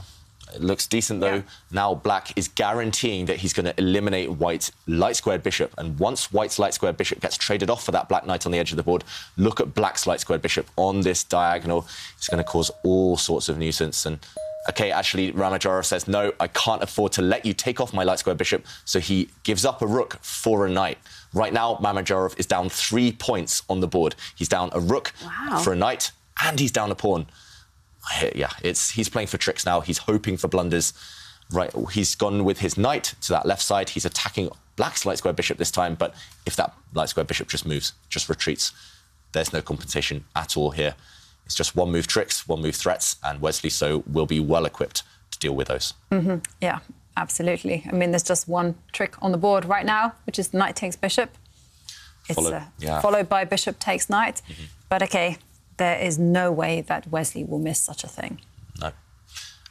Yeah, I mean, as I mentioned, the black light square bishop can step back. You can probably just move your queen, and there's a few ways to defend against these threats. Yeah. White, I mean, look at white's pieces. It's no surprise there's no compensation for the sacrificed material, because apart from this one knight, they're all on their first two rows. They're all on their first two ranks. And if your pieces aren't active, aren't controlling lots of squares, you'll never find a way to attack the black king. Black king looking super safe, actually, protected by this white pawn. It's such a contradiction. Your opponent's pawn is protecting your own king. And, yeah, Wesley, he's found this really nice defensive setup, and that should guarantee him the win. All right. The move that I'm drawn to is actually stepping back with the bishop, one square, just to kind of have some poetic symmetry. So both bishops, you think, on the left-hand side, they'll both be sitting in the corner? Yeah, exactly. He does play it, yeah. Will we see... OK, I was hoping to see white's bishop step back into the corner on the other side and just for a bit of symmetry. But it's OK. White has regained one pawn. So the white queen getting slightly more active than she previously was. She's not attacking the bishop next to her because black's dark square bishop is defended by the black queen at the top of the board. So there are options, however. Black can offer a trade of queens. Black can step back with a dark square bishop. Plenty of choice. Plenty of choice. OK, I'll give you a short update on what's going on in the other games. And it's looking like Artemiev, the bar is over to his side against Timur Rajabov. And if Artemiev wins that one, he will be the winner of the first match in the finals, the winner of the match against Rajabov. Levon Aronian, he's up by 1 point against Maxime Vachier-Lagrave. So if this one is a draw, the bar is actually slightly over to Levon's side. Then Levon will be the winner of that match. And this one, as we know, Wesley before this game is up by 1 point. It's looking good for Wesley, but we still definitely will have tie breaks between Hikaru Nakamura and Anish Giri. Anish sitting here in the Oslo arena, and he's going to face Hikaru in 2 blitz games. And if it's tied after that, then we will head into Armageddon. And that game, the first blitz game, will start 15 minutes after the final rapid game has finished. this one. Do you think this is going to be a long game? Will Mamadjaro keep fighting here to avoid that loss and get that win? Yep, he's definitely still fighting, and I don't think he'll resign until it's completely hopeless. There's still chances. White's knight on the left side quite active, White's queen getting more active. So as long as those pieces exist, as long as they're on decent squares, I think Mamadjaro will keep fighting. Wesley, meanwhile, burning a lot of time. OK, he does offer a queen trade. The queens do come off. I was going to say Wesley burning a lot of time, just double-checking his variations. He knows he's winning, just making sure there's no blunder. And Wesley, OK, after this knight jump, attacking Black's dark-squared bishop, he needs to move it. He needs to move that bishop. And I just noticed he's allowed a knight fork. The two black rooks, actually, are in the eye line of White's other knight. So next turn, White's other knight, there we go. It jumps forward, a double attack against the two black rooks. That's a fork. And White is going to win some material back. He's still better for Black. Black has extra pawns now. Black is 1 pawn up. But some chances, some life. Yeah. The thing is, though, Black can, like you say, return the material and just kind of draws enough. Draws enough, unfortunately. I wouldn't... You know, sometimes it's OK to pay the price as long as you clarify the position and you can kind of say, yep, this one I can absolutely hold. And I think Black is still better. Yeah, I agree. Yeah. I mean, even if White wins back a rook for a knight, even if White wins a pawn back, level material, best it should be is a draw. Yeah. So, yeah, we've seen this before from Wesley, actually. Sometimes he only needs a draw and he's got a winning position. He'll just take the path of least resistance. He'll just head straight towards that draw. Yes. And... stressless chess. Stressless chess. That's what exactly. The former world champion Vasily Smyslov used to say. He used to actually go up to Bobby Fischer and say, well, why do you play for the win when you've won the tournament? And Bobby Fischer was like, no, but you know, you have to do that. Yeah. And he was like, no, you don't. You can just coast it. And stressless chess. Exactly, stressless chess. And he said, like this, I can keep my career going for many, many years. Yeah. And he was right. Yeah. Well, I hate to admit it, but... He was at a great level, well into an older age. And, OK, White has won back one of the rooks for this knight about to be captured. Yeah, that's why Wesley's so consistent. That's the key to his success throughout the tour. Well, you definitely see it in more physical sports like football, for example. You know, you can maybe have a longer career if you don't get those injuries and play maybe too many games all the time. Is it a little bit like that with chess as well? Can you actually tire out your brain kind of thing by playing too much, too long? Yeah. You can get burnt out if you play, for example, tournaments back-to-back for 6 months, no break. Often you need a few months to recover, actually. So that's why the top players, they pick and choose their tournaments wisely. They make sure that they might have a week or two before a big event just to relax and prepare. Rest is equally important. And I do wonder, like, I mean, how good is it for your brain if you're just immersed in one topic, one subject? I mean, I don't know. I always feel that you need to have some diversity. Otherwise, the grey cells start shrinking a little bit. OK, we have some moves on the board. Yep, so White just bringing the white rook to an open line, retreating the knight now back, maybe to a better circuit. There's a lot of tension, actually, between the light-squared bishops on this long diagonal. So the light-squared bishops kind of half looking at each other right now. Black's knight is in the way, but as soon as that black knight moves, we might see a trade, we might see some action happening. Meanwhile, Black just bringing his king to a safe square, keeping everything nice and defended. What will we see from Mamadjaro here? Personally, I think it's most likely we'll see him jump into the centre with his knight, because I don't see what else. Exactly. But either way, he needs to still justify his pawn deficit. Yep, there we go. It's on the board. And I'm expecting Wesley just to move the bishop. Step it forward, step it back. Step it somewhere. Somewhere. Maybe step it back, actually. Just to... So the one thing... OK, you're right, Jovanka, as usual. I've learnt to expect that from you. But yeah, the one thing Black needed to avoid is a trade of knight for bishop, because if White gets the bishop pair, that means two bishops against a bishop and a knight. If the two bishops can combine, White has great compensation, especially the two white bishops. They're on great diagonals if you can remove the blockaders in front of them. So Black keeping his bishop alive to later challenge White's bishops. And now Mamadjaro placing his rook on a nice square. I have no idea what that rook's doing there, but it looks nice and pretty in Black's half of the board. Right. So according to my logic, I would be like, it's on my side of the board.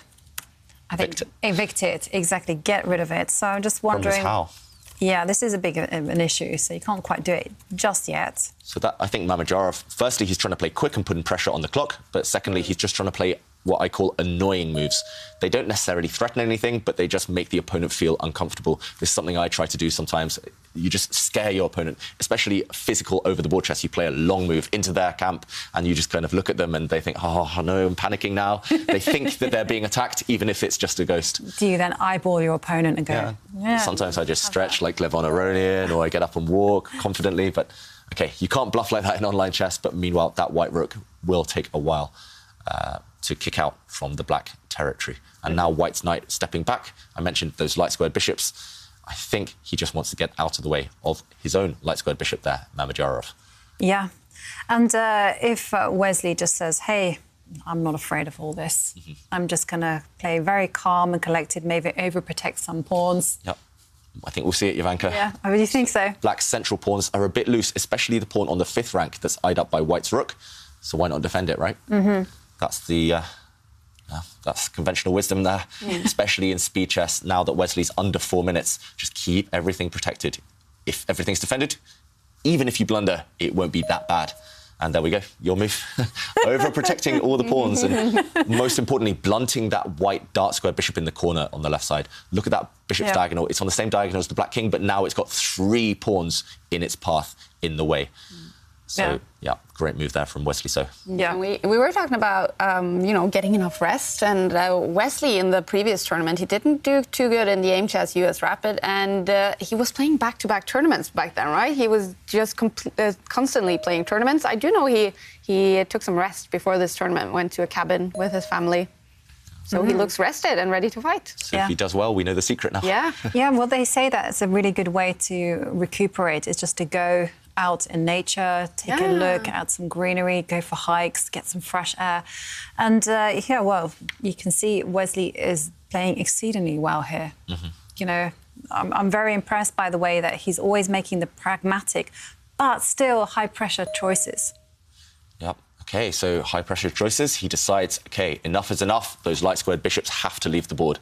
And he's retreated the black knight in order to cover some squares. Notably, if the light-squared bishops disappear, then white's rook will not have access to the 7th rank, where black's king sits, and some other targets. Yeah. So, very sensible. Definitely. And it's bearing in mind the situation where you just need a draw to secure the match, then why not? And trade off your opponent's active pieces. Exactly, and when it comes to pressure, this is the kind of terrible thing that Mamedyarov will be dreading, because he'll be like, yes, I want to maintain the tension, I want to keep my chances going. Now, if I keep on trading pieces, then, of course, I'm a pawn down, and it's going to be very, very difficult for me to generate play. Chances are fading, especially now that white's light square bishop finally became active. It's about to disappear. Yeah, it's demoralising. It's disheartening when you finally get some hope and your opponent squashes it. And, OK, the light squared bishops did get traded, and now Mamedyarov, he's gambling everything now on this last move. He's trying to open up a diagonal for his dark squared bishop. White's bishop in the corner, sad piece. And now, with this pawn push, he's hoping that Wesley so takes the bait and takes this pawn so that the white bishop can get active. But Wesley doesn't necessarily have to do that. He can just defend his pawn in the centre, for example. Even if he takes that pawn, I think he's doing pretty well. So at least Mamedyarov is forcing Wesley to make some big decisions. Yeah. So I think he's doing all he can, Mamedyarov. And Wesley, in fact, when provoked, he decides, yes, I want to take the pawn. And there you can see he played very quickly, sidestepping with his king. Just, again, reinforcing all of his minor pieces and introducing the king into the game. Yeah, Mamedyarov playing super quickly. At least he has some chances now. When you must win, you need imbalances. And by imbalances, I mean maybe material imbalances, but normally pawn structure imbalances are the key. And yes, white is a pawn down, but both sides have different strengths in terms of their pawn structure. White has 2 connected passed pawns in the centre of the board. Those 2 pawns are going to hold each other's hand and march up. Black, meanwhile, has 3 connected passed pawns on the other side, but a set of them are also doubled. So, OK, black has started the pawn push. White has started the pawn push. It's purely a race now. Who's going to be quicker? Personally, I think black, because look at them. Those pawns are already down. Both of them, those 2 black pawns now, only 3 squares away from becoming a queen.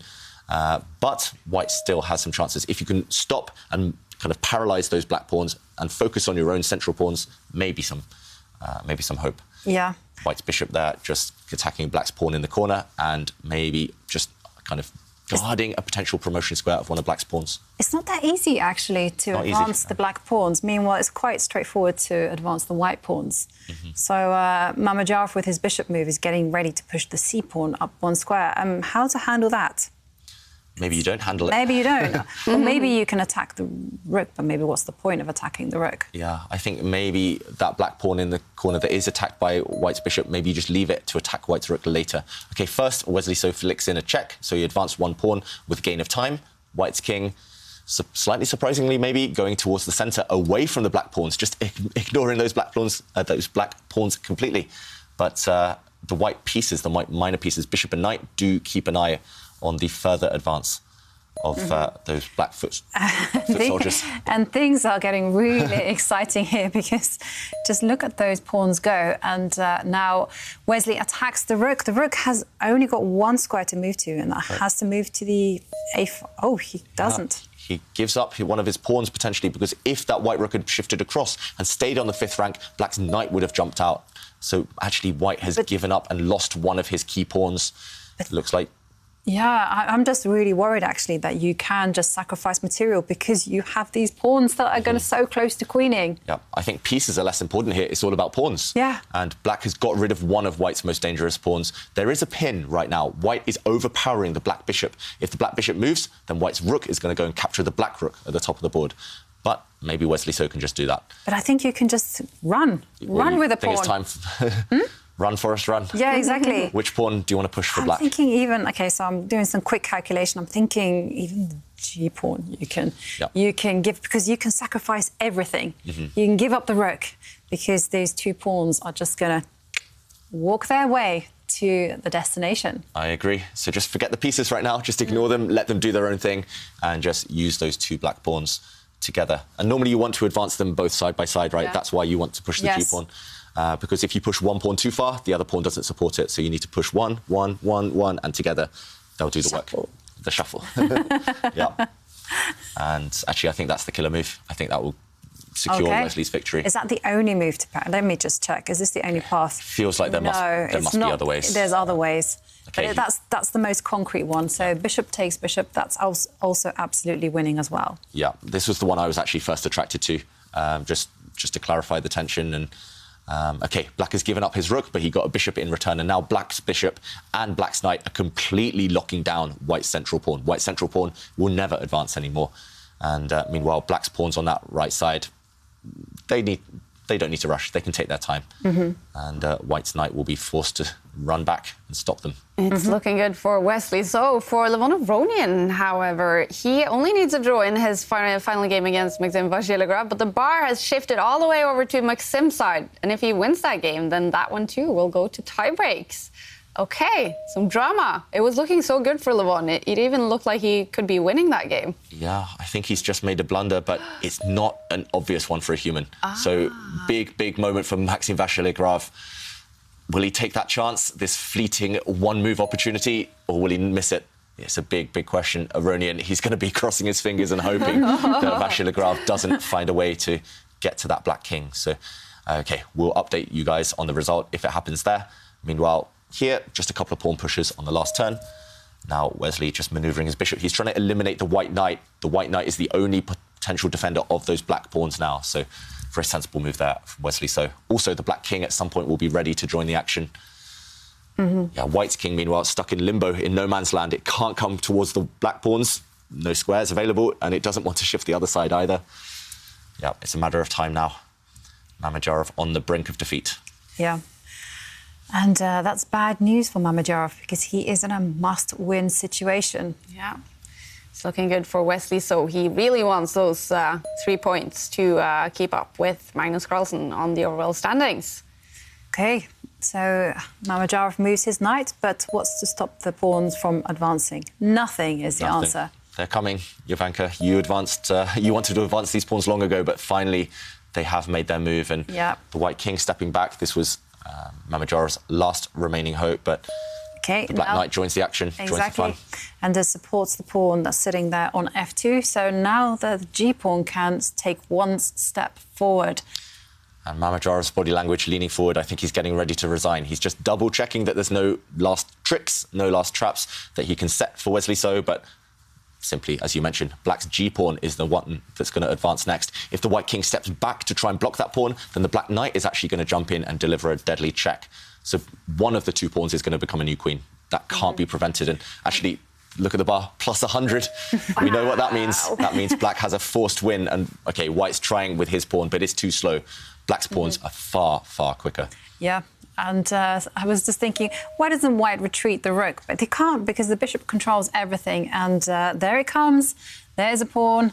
And, yep, we have a result. It's over. A win for Wesley So in Game 4. And a win for him overall in this match. 3 points for Wesley So. 0 points for Shakhriyar Mamdiyarov in this match against Wesley So. Wesley, he just ran off there. Didn't want to look over this. OK, he's coming back. Maybe there is something to see from this game. Was it fantastic play by Wesley again? Yep. Cold-blooded. He took the pawn when his opponent sacrificed it really early in the game. He clung onto the material. And actually, I think this last pawn push was the pawn that first captured White's sacrifice pawn. So this pawn did all the work. Gary, the G-pawn, won him the game. All right. A great game by Wesley So to win the game and to win the match against Shakhriyar Mamdiyarov. Let's take a look at it.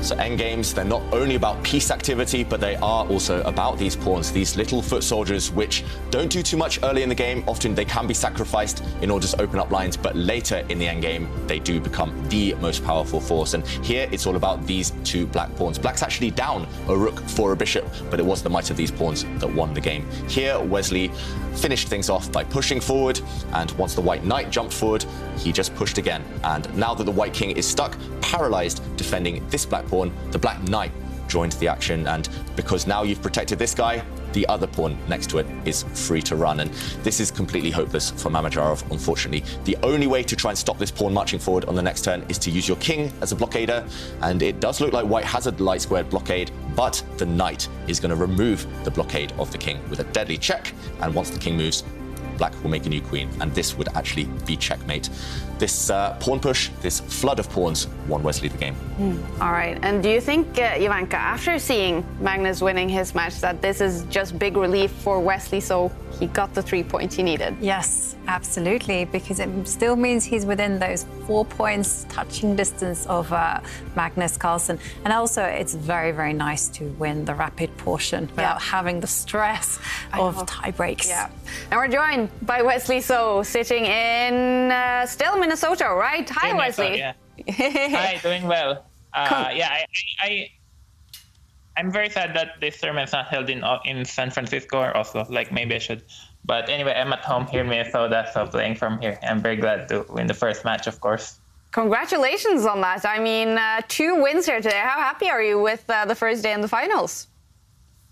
Yeah, very good. I mean, it's a very long tournament, so 1 match at a time. But it's very good to beat someone of Shakhriyar's caliber.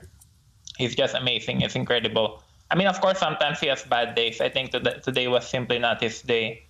But I made life very, very difficult for me. I think on the 3rd game, I had good winning chances if I found bishop c2, instead of rook d1. And I think I would have converted that game. So I was very disappointed in that. And in the 3rd game also, the last game I had a huge advantage and I only need the draw, but I think I made many red moves at some point. Yeah, I almost messed it up. In fact, just looking at it now, not very, very far from a clean day. But But 3 very important points, those, Wesley. How were you? Did you follow the other results, and were you very aware of Magnus scoring 3 points after the 3 games? Yeah, that was expected. When I saw he won the first 2 games against Duda, I knew he was gonna win today. But I mean, it's a very clean day for him. He has a very good score against Jan Christoph. But I'm also following the other matches, so I see a lot of matches are going into the blitz tiebreak. Yeah. And we see someone behind you. I guess that is the arbiter. What has that been like to have an arbiter sitting in the same room as you? Yeah, I've done it before. His name is Bill Broish. He's from Iowa, so he's from the next state. And I think it just gives the tournament more prestige and also more seriousness now that someone's watching players, just to be sure. And also gives me a little bit of a tournament setting. Yeah. Sometimes boring to play at home, but yeah, he's been here 2 years ago as well, and I'm glad that he agreed to come.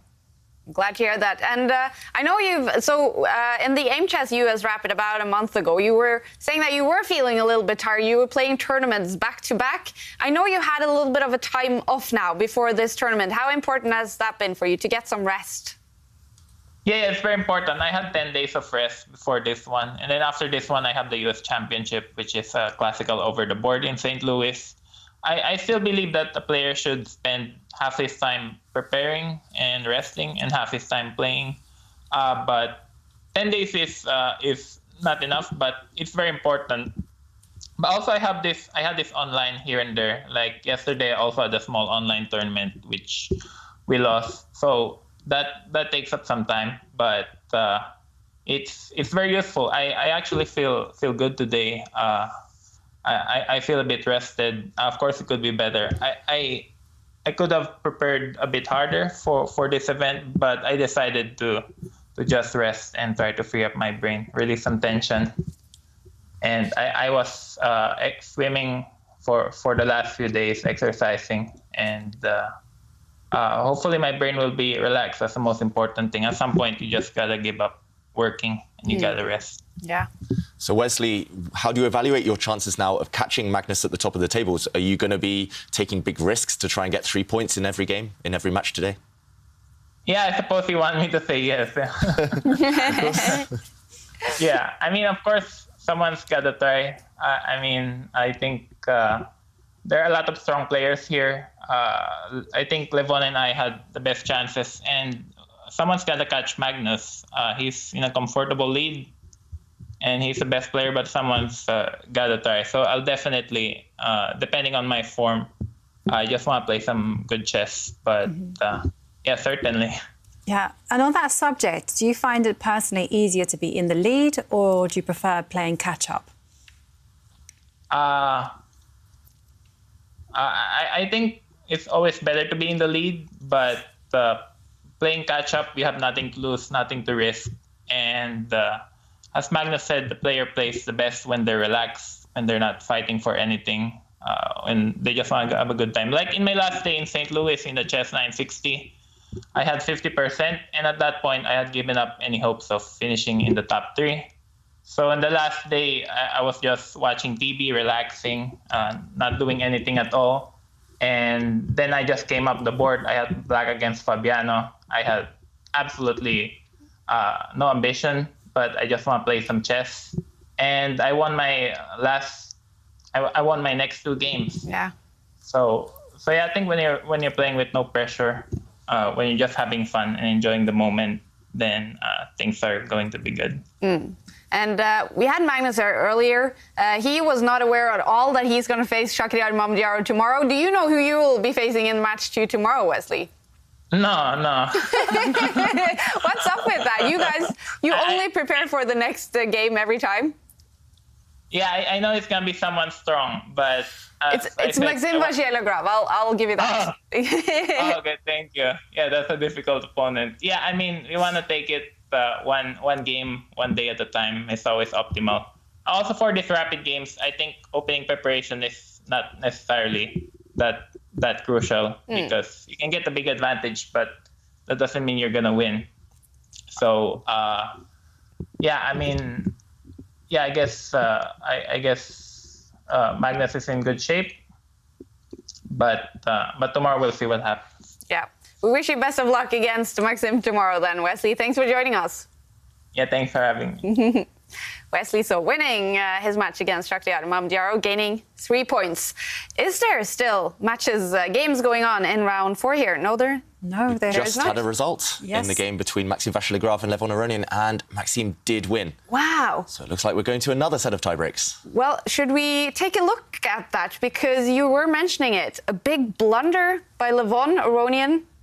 Levon only needed a draw in that game to avoid tiebreaks. But a win for Maxime here. It's going to go to tiebreaks. And what happened? Yeah, Levon, he just lost control. It all came down to one move, and there was no way back. Maxime upped the pressure and eventually won. And it was this moment that Levon Aronian will live to regret. Here, there's a lot of pressure, especially on this black king across the 7th rank. And remember, this is where rooks love to be. So the best move for Levon Aronian, the safest move, which should have guaranteed him a draw, is to challenge White's strong rook. Just drop the black rook back, offer a trade, and if the rooks come off the board, the knight stepping back, the knight defending the queen as well, there's no problems for black. Black is simply out of the woods, out of danger, and should hold the draw. Instead, Levon Aronian, in this position, got a bit greedy. He grabbed a pawn with black, but after this really nice move by Maxime Vachier-Lagrave, sliding the white queen back, suddenly there was just too many things to defend, too many targets as well. White pieces swarmed forward, and also notice this square. It can be attacked by White's knight later and White's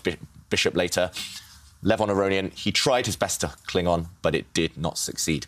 And that's how Maxime Vachier-Lagrave crashed through and won the game.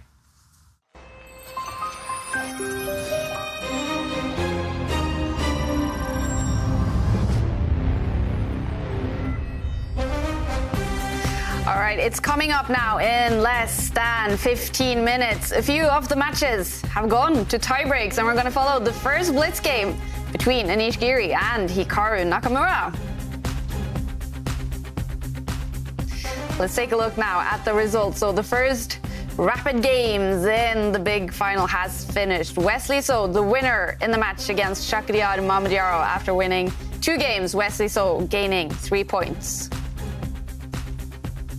Levon Aronian, he won the first game and it was looking good for him against Maxime Vachier-Lagrave. But that blunder in game 4, Maxime Vachier-Lagrave made a comeback. These two will face each other in tiebreaks coming up in about 12 minutes. Timur Rajabov and Vladislav Artemyev, 4 draws in their match, so these two as well will head into tiebreaks. Anish Giri, he was able to make a comeback in game 3 against Hikaru Nakamura, who won the first game. The 4th game was a very quick draw, so these two are going to face each other in tiebreaks with Blitz and potentially Armageddon. Magnus Carlsen, a dominant day 1 in the tour finals for him, winning the first 2 games against Jan-Christoph Duda and scoring 3 points against the 23-year-old. So, after seeing all of these games now, who has had the most powerful? Must be Magnus Carlsen. Magnus, yeah, for sure. We've mentioned in the past, he's often a slow starter, but not this time. And if he starts in this fashion, imagine how he's going to motor and move up the gears throughout the rest of the tournament. He's going to be hard to stop. Yeah. All right, we're going to head out to the green room where Rune is following all the action. And we know that Jan-Christoph and Magnus, they left hours ago. Anish Giri has been the only player left in the green room. Have you seen anything of him yet, Rune?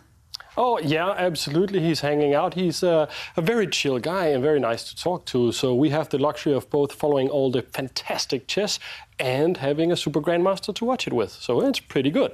Ah, cool. Yeah, because it's been a super long break for him. They played such a quick draw, him and Hikaru. So what has he been doing? Is there some food there for him as well?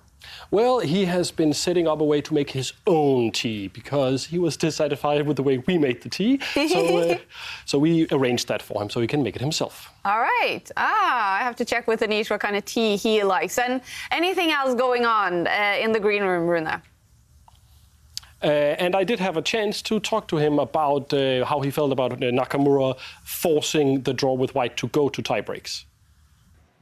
I understand him completely. He was leading the match and then he lost 1 game and now he can he lost the initiative of the match and now he wants to stop the match and go to Blitz. He's very famous for being a good Blitz player, but okay, just 2 games.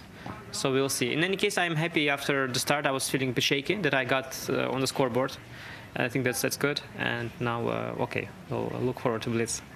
And Nakamura, of course, famous, as you say, for being very, very fast. But are you confident going into the tiebreaks today? I'm never confident. Never ever? No. But it's okay. I have sometimes won tournaments after not being confident, so it's fine. It's okay. I'm just not confident. Best of luck. We have confidence in you. That's what matters. Thank you. Anish Giri never feeling confident. I don't believe that. Well, you can't do great things without confidence. Yeah. That's what they say. So I think he's just quietly confident. You know, you've got to believe in yourself. That's important. So how do you see his chances, David, now going into Blitz against the Blitz demon, Hikaru Nakamura?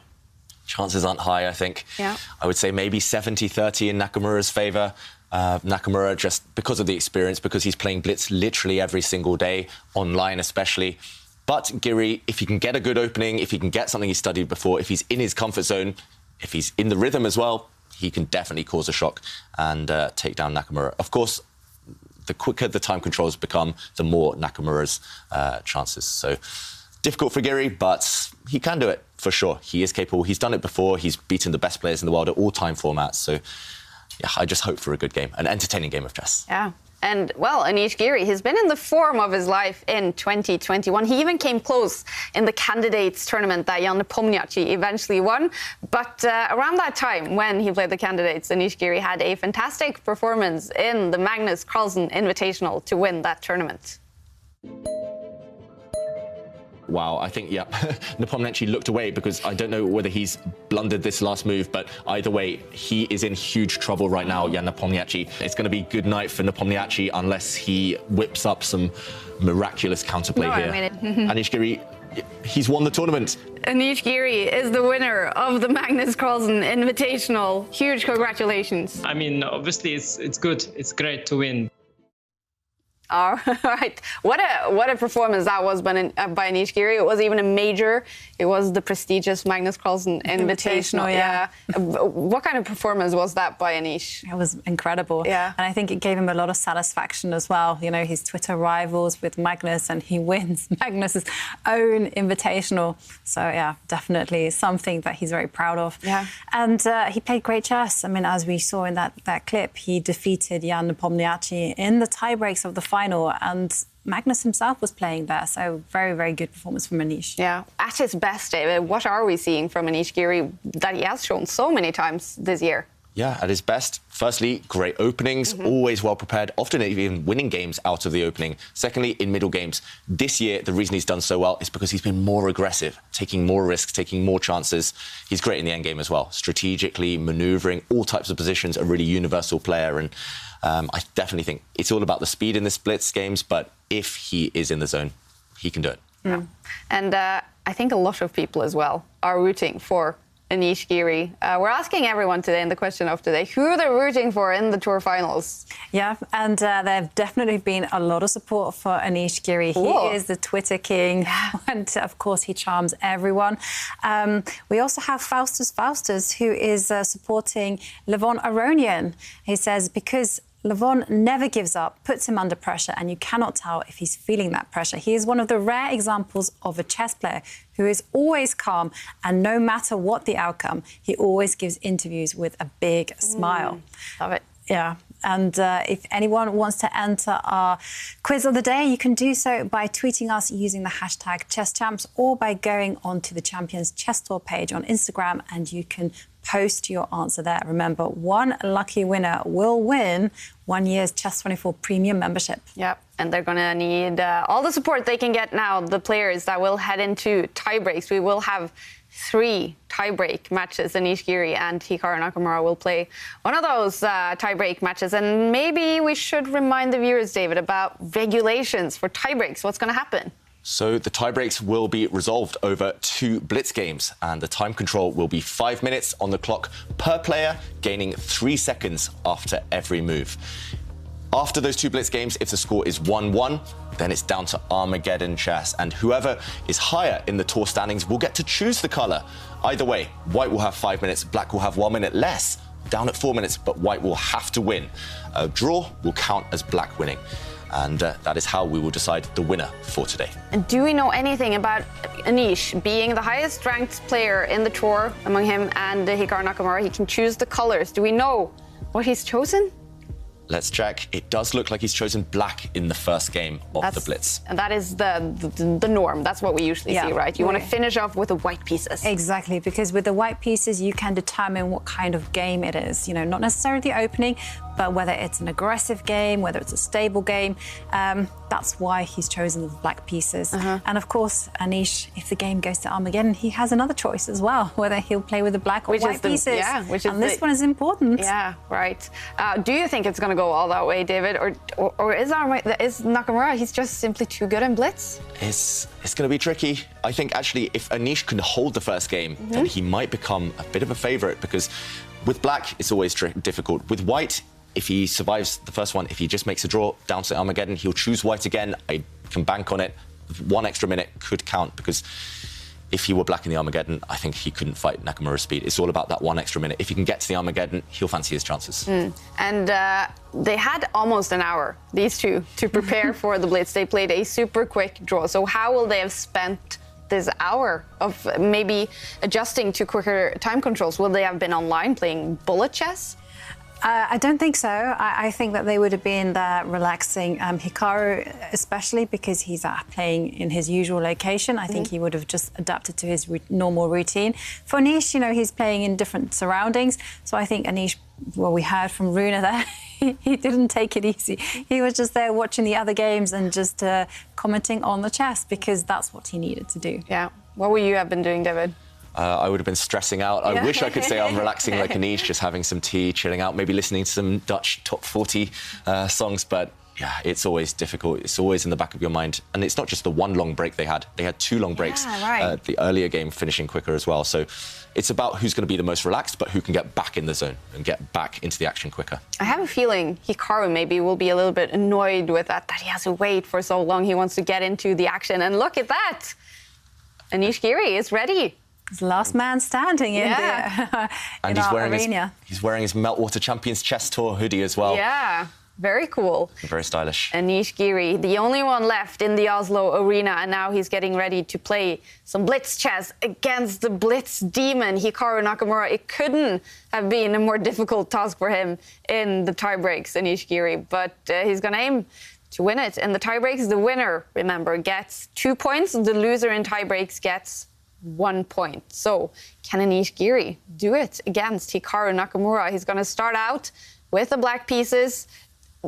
Is the advantage of colors smaller in blitz or bigger?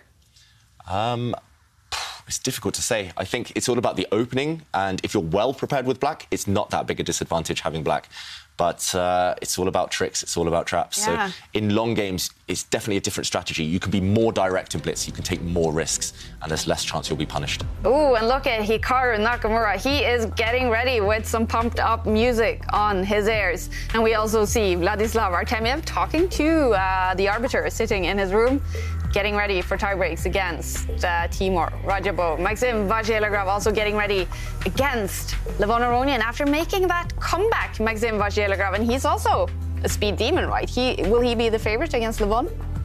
Yeah, especially if it gets to Armageddon. I'm really favouring Maxime Vachier-Lagrave. I mean, he has such a tricky tactical style. It's difficult to get a grip on. And, of course, I think he's just that slightly bit quicker with the mouse than Levon Aronian. He's got the momentum as well, having won that last game, and it's all about that psychology. Yeah. If you feel that you're in the ascendancy, often things fall in your favour on the board as well. Well, among these two, it must be Anish who has a little bit of the momentum. He won Game 3 to make that comeback, and with a drawing Game 4, tiebreaks will happen. The first blitz game, Hikaru Nakamura will have the white pieces, and he's getting ready with some music. Anish has seemed to not listen to music throughout. We know Magnus did, we know Jan Christoph did. And here we go, you guys. Tiebreaks have started. Tiebreaks have started. It's a Queen's Pawn opening. Anish fianchettoing the black bishop, putting it on its longest diagonal, casting his king away to safety quickly. And a very quick opening. White occupies more of the center, but black is super flexible. Black has also castled the king. And Nakamura, he's playing this famous B3 move. In every game nowadays, it seems to pop up somewhere. And this, actually, I know for a fact, is Nakamura's blitz opening. It's what he uses specially for blitz. And, OK, White's bishop coming out now, just to challenge Black's dark squared bishop as well on this long diagonal. And Anish not hesitating. He's pushing forward with his pawn. OK, white's pawns. Look at those 3 warriors on the 4th row marching forward. I'm slightly surprised that both players have rushed to this position. Maybe less so from Nakamura's side, because he plays this type of thing all the time in blitz chess online when I watch him on his streams. But yeah, for Anish to have pushed his pawn, especially on that left side, and then to kind of mix it with a central strategy, now bringing his knight to the middle, does feel a bit inconsistent. It does, certainly. And I would be slightly uncomfortable if I had the black pieces, because you're playing with a lot less space. And, OK, we see a trade of knights. And now the bishop comes out. OK, this is slightly surprising play by Anish Giri. It feels like he's trying to up the speed, trying to get the moves down on the board quickly. But what's the plan? Because if that black bishop ever takes the white knight, it's down to the 2 bishops. And we know 2 bishops, you tend to favour them if things open up. And talking of things opening up, we do see a trade of pawns in the centre as well. So there's finally one open line. Look at the C line, it's not occupied by anything. So the white rooks are going to rush over.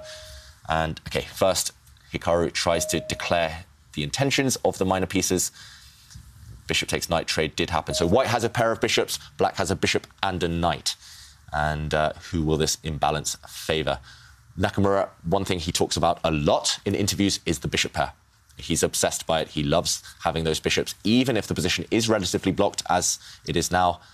How can Anish get his knight into the action? Well, there he goes. He's moved it to the square in order to reroute it to the centre. And, well, absolutely one thing that's clear is that Hikaru has a very bad dark-squared bishop. You know, he talks about the bishop pair a lot, but this bishop is not doing anything, and it can't support a knight jump into the centre as it wants to. And I'm a little bit surprised by this choice. I thought that Anish would actually retreat with his knight to relocate it to the d6 square. But, OK, instead he jumps forward and allows a trade and allows an imbalance. Yeah. And now Hikaru actually just jumps forward with his rook. This is one of those long-range moves that you said are quite intimidating to face. Yep. It just, from a psychological point of view, you never want your opponent's rook in your half of the board. It just looks scary, and that white rook also controls so many squares. And now Anish just lifting his queen up. He wants to swing his rook across to challenge the open line. Look at this. Nakamura teaming up the white queen, the white rook, aligned, and there is a target in the centre of the board. Black does have these double pawns in the centre on that E-line. White's queen is attacking one undefended pawn right now. Anish Giri, he doesn't defend it. Instead, he counterattacks against the white rook. So he's inviting that white rook into the 7th rank. That is risky, but he feels it's necessary. Yeah. And in order to bring the black queen maybe to a more active square. I was actually just thinking that the rook can not necessarily go to the 7th rank, but as a consequence of black's last move, it can actually step forward 1 square and, hey, you start attacking 2 pawns. OK, and it's not on the board because Hikaru retreats the rook and Anish jumps forward with the queen. But, OK, now he does the move that I wanted to play. So he wanted to play this move on the last turn. It looks like he's lost a bit of time, but now black's rooks cannot challenge for the open line, for that C line.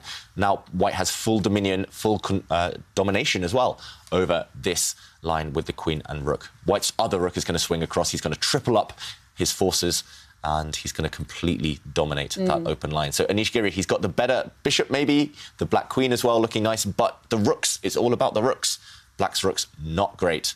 They don't have much potential either, whereas white's rooks are fantastic long term. And, well, Anish, recognising that the situation is dire, he starts to push forward with his f-pawn and tries to perhaps push that pawn 1 square further in order to activate those rooks, open up lines.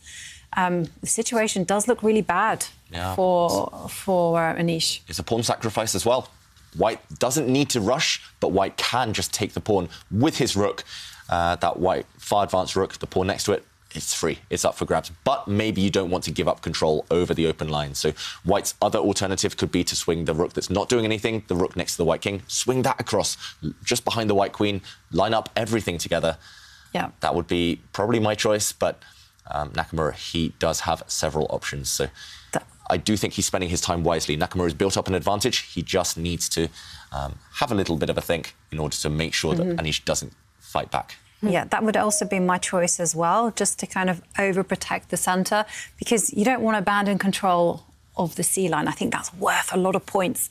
OK, so Hikaru centralising his rook, overprotecting the pawn on d4.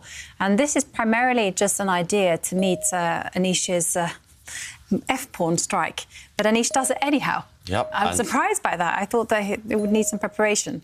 Yep, there was no chance that Nakamura was going to continue letting that pawn march forward, so he did trade there. Black's rook coming into the game, but now look at White's bishop. Jovanka, you mentioned that bishop was terrible, but it's rerouting itself to a nice blockading square in the centre. So that White bishop stepped back to attack Black's rook, and look at this. The White bishop now still blocked in, but it's on the perfect square to do a defensive job.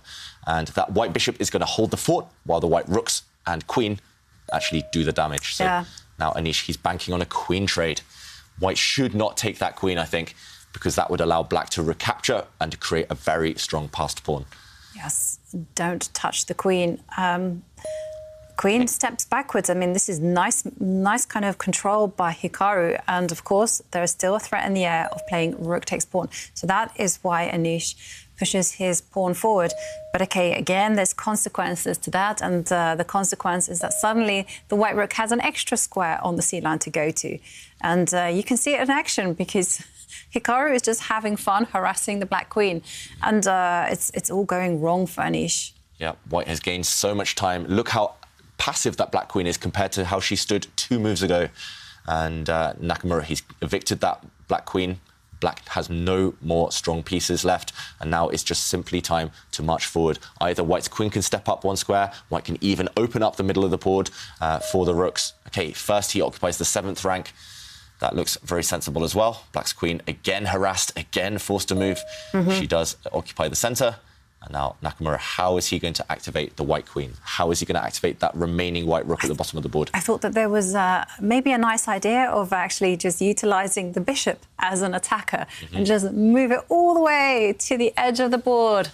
To eliminate Black's bishop, actually, you can offer that trade. And if that Black bishop disappears, the Black king might become really weak. Right, exactly. And if the White queen is given a chance to sniff around those squares, I mean, it's just such a disaster. Yeah, so actually, I really like that move, Jovanka, and that for sure is what Nakamura is calculating right now. There's 2 options, actually. You could bring that White bishop up to challenge Black's bishop. Remember, the White queen and bishop lined up on the same diagonal. Or you could even think about sacrificing your rook for the bishop in front of the Black king. OK, Nakamura doesn't go for either of those options. He repeats the position. This is the 2nd time we've seen this position. He's definitely not going to take the draw, but he's just a bit indecisive right now. He's got too many nice options, I think, and he's just struggling to pick between them. OK, well, he has to take a decision because he's just gone under 2 minutes on the clock. I would put my rook on the 7th. It was where it wants to be. Aha, this is his idea. He wants a breakthrough. Yeah. OK. This looks very strong. I think he's got the same idea in mind. So he's pushed this pawn forward. If Black captures the pawn that's just moved, White won't recapture. He'll bring his rook back up to the 7th. And the central square that the White pawn currently sits on wanted to be occupied by the Black queen. Black's queen no longer has access to that square and will almost be trapped even. That looks like a deadly attack for White. I think Nakamura's found the breakthrough, the winning breakthrough. And now look at this. White's rook is going to go back to the 7th rank. Surely. There we go. Yep. Black queen now is forced to sit on a terrible square. She only has 2 safe squares to run to. Lovely. Yep. Lovely idea by Hikaru. I don't think I've heard you say lovely yet. It's like the most British word of all. Lovely. Black. Kaja, don't make me laugh. That Black queen is not feeling so lovely. Meanwhile, just sidelined now on the edge of the board. I expect to see Nakamura go for your idea, Jovanka. Either bring the bishop into the game or just simply recapture that Black pawn in the centre with White's remaining rook on that 1st rank. So if he captures that pawn, there we go. Then suddenly look at White's teamwork. The 2 White rooks are getting ready to line up together on the 7th rank.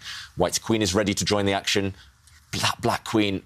How bad is that Black queen? Look at this. 7th rank has been conquered by White. Black is struggling now. Wow. Definitely, you just have to trade off some pieces and just swing the queen across and queen and a rook across. On that 7th rank? Yep. Yeah, it's bad. It is really bad. Whoa. But, you know, I mean, for the time being, the hope that Anish has... No, OK, now it's... OK, so Nakamura trying to transform his advantage into just a positional advantage. Now it's a material advantage. So he's won the Black queen for a rook and a bishop. But in the process, Black has finally at least released some pressure. And now Black's bishop and rook are teamed up against the same pawn. Nakamura, he's banking on the fact there's not going to be any defensive fortresses later. He's going to break through because Black's remaining pawns are just too weak. And this last move is calm. It's really cool. Just stepping into the eye line of the Black Rook, allowing the Black Bishop to run away with a discovered check. But Nakamura, he sees no ghosts. He thinks that he's got this all under control. Yeah. Not that much to do. I mean, maybe you can push a pawn forward and hope. But I mean, the problem is that all the action will be taking place on the light squares, and that's something that Black cannot fight on. Yeah, Black's pawns on that left flank, they're just going to disappear. White's queen is going to gobble them up, and then White's pawns are going to run on that left side. And here we see White's king as well joining the action. Yeah. Yeah. OK, he does try to cling on, so he's defended his pawns. It's a nice idea, because queen takes pawn isn't possible because of the rook sliding across and pinning the queen and king. So, OK, I missed this one, I must admit, actually, from Anish Giri. He's found the only possible defence, so using his rook on the 5th rank just to defend all the pawns. I said those pawns were about to drop off. I was writing off his chances, but I've got to admit, maybe I was wrong. And nodding his head here. And it looks like Anish feels he's back in the game. Yeah, and Nakamura shaking his head, meanwhile. Hang on a second. Has he kind of pulled off a miraculous save? I think he's pulled it off, because what is White's winning plan? Suddenly, there's no winning plan. There's no breakthrough. Black's bishop blockades the right side of the board. White's the Black Rook controls the left side of the board. And you can't get rid. You can't kick away the Black Rook. It's defended by a pawn. You can't kick away the Black Bishop because it's about to be defended by a pawn as well. I said no fortresses. I think I was wrong. This one is going to be an unbreakable fortress. And here we see Nakamura give a couple of checks, but he's not making any progress. Now we see Giri with some cool shoes. Yep, and suddenly, just like that, unbelievable stuff. One move. And, wow, the resourcefulness of Anish to find that idea. Yeah. Fantastic. It was a misjudgment by Nakamura. I mean, it was natural. I misjudged it as well, but... yeah, what cool nerves, what calmness from Giri to defend an almost hopeless position, to give up his queen and see that he can just defend like this. No way through. The White Queen on her own can't conquer the Black Rook and Bishop. And he's out of water, Anish. This position's been seen before. The second time we've seen it. Will Nakamura take the draw now, or will he keep trying to press, keep trying to create winning chances? I think he has to keep on pressing. This is the best position. Slow on the clock, though. He's 1 minute down now, Nakamura. Yeah, he's 26 seconds. But, you know, he will get some added time for every move he makes. So, OK, the queen steps to the 8th row. Yep, trying to sneak in from behind to deliver some checks to the Black King. That Black King not feeling entirely comfortable. Maybe that Black King can step back, though. Yes. And maybe you don't need to step back, actually, for the Black King. One move that Black desperately wants to play is to push his H-pawn forward 1 square, push it down the board, defend and anchor that Black Bishop. OK, there we go. He plays it. And, now, Black's pieces are both defended. And if they're both defended, it's going to be hard for White to make any progress. And how is White ever going to break this one down? Because, after all, the Rook is protected, the Bishop is protected, everything is covered. I don't think White is breaking this down. Black can just wait with the Black King. You just move the King back and forth. There we go. Anish is going to wait. And if the White King can't combine with the Queen either to deliver any checkmates, to deliver any threats, then it's just a simple draw.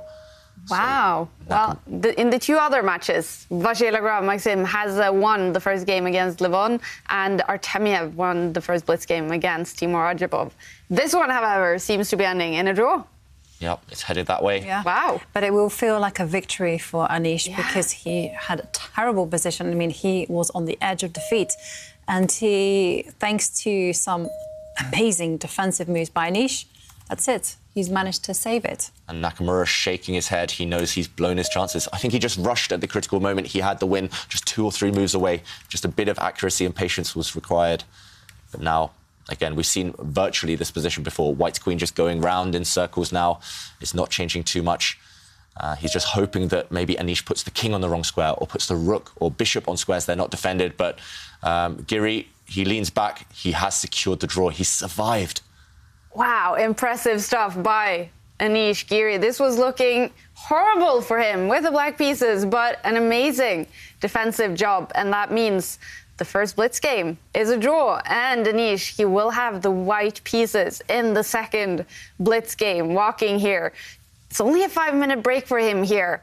How do you think he's feeling as he's walking here? Happy days. I mean, this is almost like winning the game, Kaja. Yeah, it must be. You get such a boost from this. I mean, he will be riding high. And, of course, the issue now is, can he calm down? Can he get over that adrenaline rush? Because he still has one game left. And there he will have the white pieces and the chance to push Nakamura. Let's take a look at this game, David. Fantastic defensive job by Anish. Yeah, fantastic defence. It needed a small helping hand from Nakamura, but Anish, once he seized the opportunity to defend, he found the best resource. And it was here, actually, I was praising this move by Nakamura, the fearlessness of putting the white king in the eye line of the black rook. But this was actually the big mistake. This was the move that let the win slip.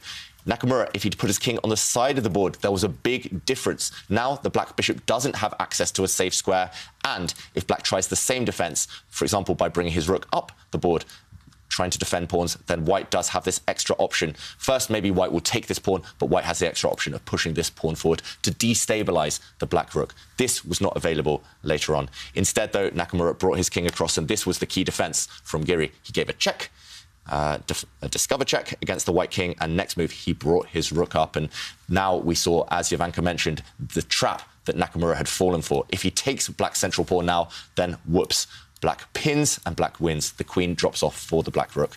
And as we saw, nothing could be done. Later on, if we fast forward a few moves, this position was the epitome of a fortress. This is what we mean with a fortress. This black bishop defended, this black rook defended as well, and there's just no way forward. Everything in black's camp is protected. There's no way either in for the white king, for example, black's rook just sliding across, and Giri just held firm. He locked down this position and saved the draw. Impressive stuff by Anish Giri. Game 2 will start in a little over 2 minutes. Let's take a look at now the results after the first blitz games here. So 3 matches have gone to tiebreaks. Levon Aronian and Maxim Vachier-Lagrave, they tied the Rapids, and in the blitz here, Maxim Vachier-Lagrave with the black pieces won the first game. He's going to have the white pieces in the second game and only needs a draw there to be the winner of the match. Timur Rajabov and Vladislav Artemyev, 4 draws in the Rapid in the first blitz game. Artemyev, he pulled through with the white pieces to get the win. Rajabov, a must-win situation in the second blitz game to take it to Armageddon. And then, as we saw, Anish Giri with some fantastic defense, able to save a draw against Hikaru Nakamura, the speed demon. And Anish, he will have both confidence and the white pieces in the second blitz game. And Hikaru Nakamura, do you think he's going to be angry with himself after that first game? Absolutely. I mean, he had it there. You know, it was just because he was a little bit flashy with his choices. He kind of spoilt his own victory. But, OK, he has no time to regret the past. He now has to move on to the future, and he has a job in hand, and that is to defend the black side against Anish. And Anish, he's an opening specialist. Does he have something special prepared for a blitz game opening, or what do you do when you have the white pieces in a blitz game? Yeah, there are different strategies. Some players, they take risks, they gamble, and they set traps for their opponent early on. Anish, however, I think he's more principled. He'll just stick to what he knows best. He knows his patterns, he knows his setups, he knows where the pieces belong, and I think his first goal is just get the moves down quickly and maintain that rhythm. Actually, Anish was the quicker player in that first blitz game, if you notice. He was mostly ahead on the clock, despite having a bit of a dodgy position. So for Anish, I think that's the key. Get an opening he's comfortable with, not taking too many risks, and if it goes to Armageddon, it goes to Armageddon. But for this next blitz game, Anish will try and put on a bit of pressure. All right, it's going to start in 40 seconds, you guys. So we're looking for Anish Giri to come back to the Oslo Arena to play the second blitz game against Hikaru Nakamura, who's sitting in Los Angeles. It's not too late for Hikaru Nakamura, but he has to win or at least get a tie in a draw in the next game to take it to Armageddon. And Anish with the white pieces in this next one.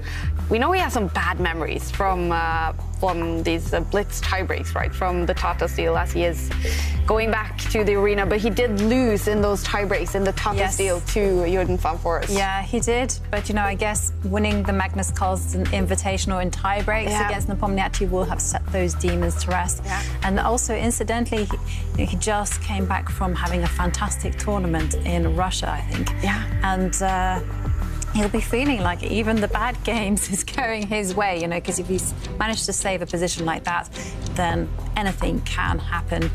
And he's getting ready. Yeah, running from his lounge into the Oslo arena, waiting for Hikaru Nakamura to join us. The other players also getting ready. Yes, and there you can see he has some small earphones. That's why we haven't seen the headphones on him. Yeah, because it's very difficult to wear these big headphones and have glasses at the same time. It's unpleasant. Of course. Okay, so we thought maybe Anish wasn't listening to music. He is maybe listening to the Dutch top 40 list to get himself pumped up, waiting for Hikaru Nakamura here for the second Blitz game. Let's see what Anish has prepared for that one. The other games has started. Maxim Vachier-Lagrave, he only needs a draw to win the match in the second Blitz game. Same situation for Vladislav Artemiev. It's a must-win situation for Timur Rajapov and Levon Aronian. All right, we are waiting for Hikaru Nakamura. Is he that angry? Did he need to just run out of the room and get some fresh air? It's been a tough day so far for Nakamura. He took the lead early in the match, but then he lost one game very quickly. He took a quick draw with White, and now this, even that position that was so winning, he couldn't finish it off. I think it's frustration. Yeah. Maybe not anger, but huge frustration. And OK, meanwhile, lots of quick moves at this early stage. It's the Italian game, one of the openings we've seen the most throughout the tour. And that means lots of tension, lots of pieces. They will remain on the board till a later stage. This is the most flexible opening for White. It's also the most trendy opening for White. So who's done their homework better? Who understands the ideas better? Nakamura, meanwhile, playing very, very quickly as Black. I've seen him have hundreds and hundreds of games in this opening from the Black side. I think he's the biggest expert as Black. Meanwhile, Giri, for sure, he's analysed this as well. So White occupies the centre now with pawns, but Black is super solid. Black's knights especially are great pieces in blitz. Look at the Black knights. They're going to be great defenders of the Black king, but also potential attackers against White's king. And now that's why White has copied the setup of the Black knights. And we see a challenge of pawns in the centre. Nakamura trying to break down that White structure. It's looking, still very standard at the moment. Giri now trading a set of pawns, but Nakamura has played very quickly and got a decent position after the opening as Black. That's all you can hope for when you have the Black pieces. Yeah. Well, Anish's time management in the first game, that was impressive stuff. Yeah. Do you think that's basically his strategy? I have to play super fast. That's my only hope. Yeah, and hopefully combine that with good moves. Of course. OK, and Hikaru developing his light-squared bishop. Yeah, just a very natural position. I mean, the question here is how is White going to start developing his own pieces? Because, you see everything there on the left side is all bunched up.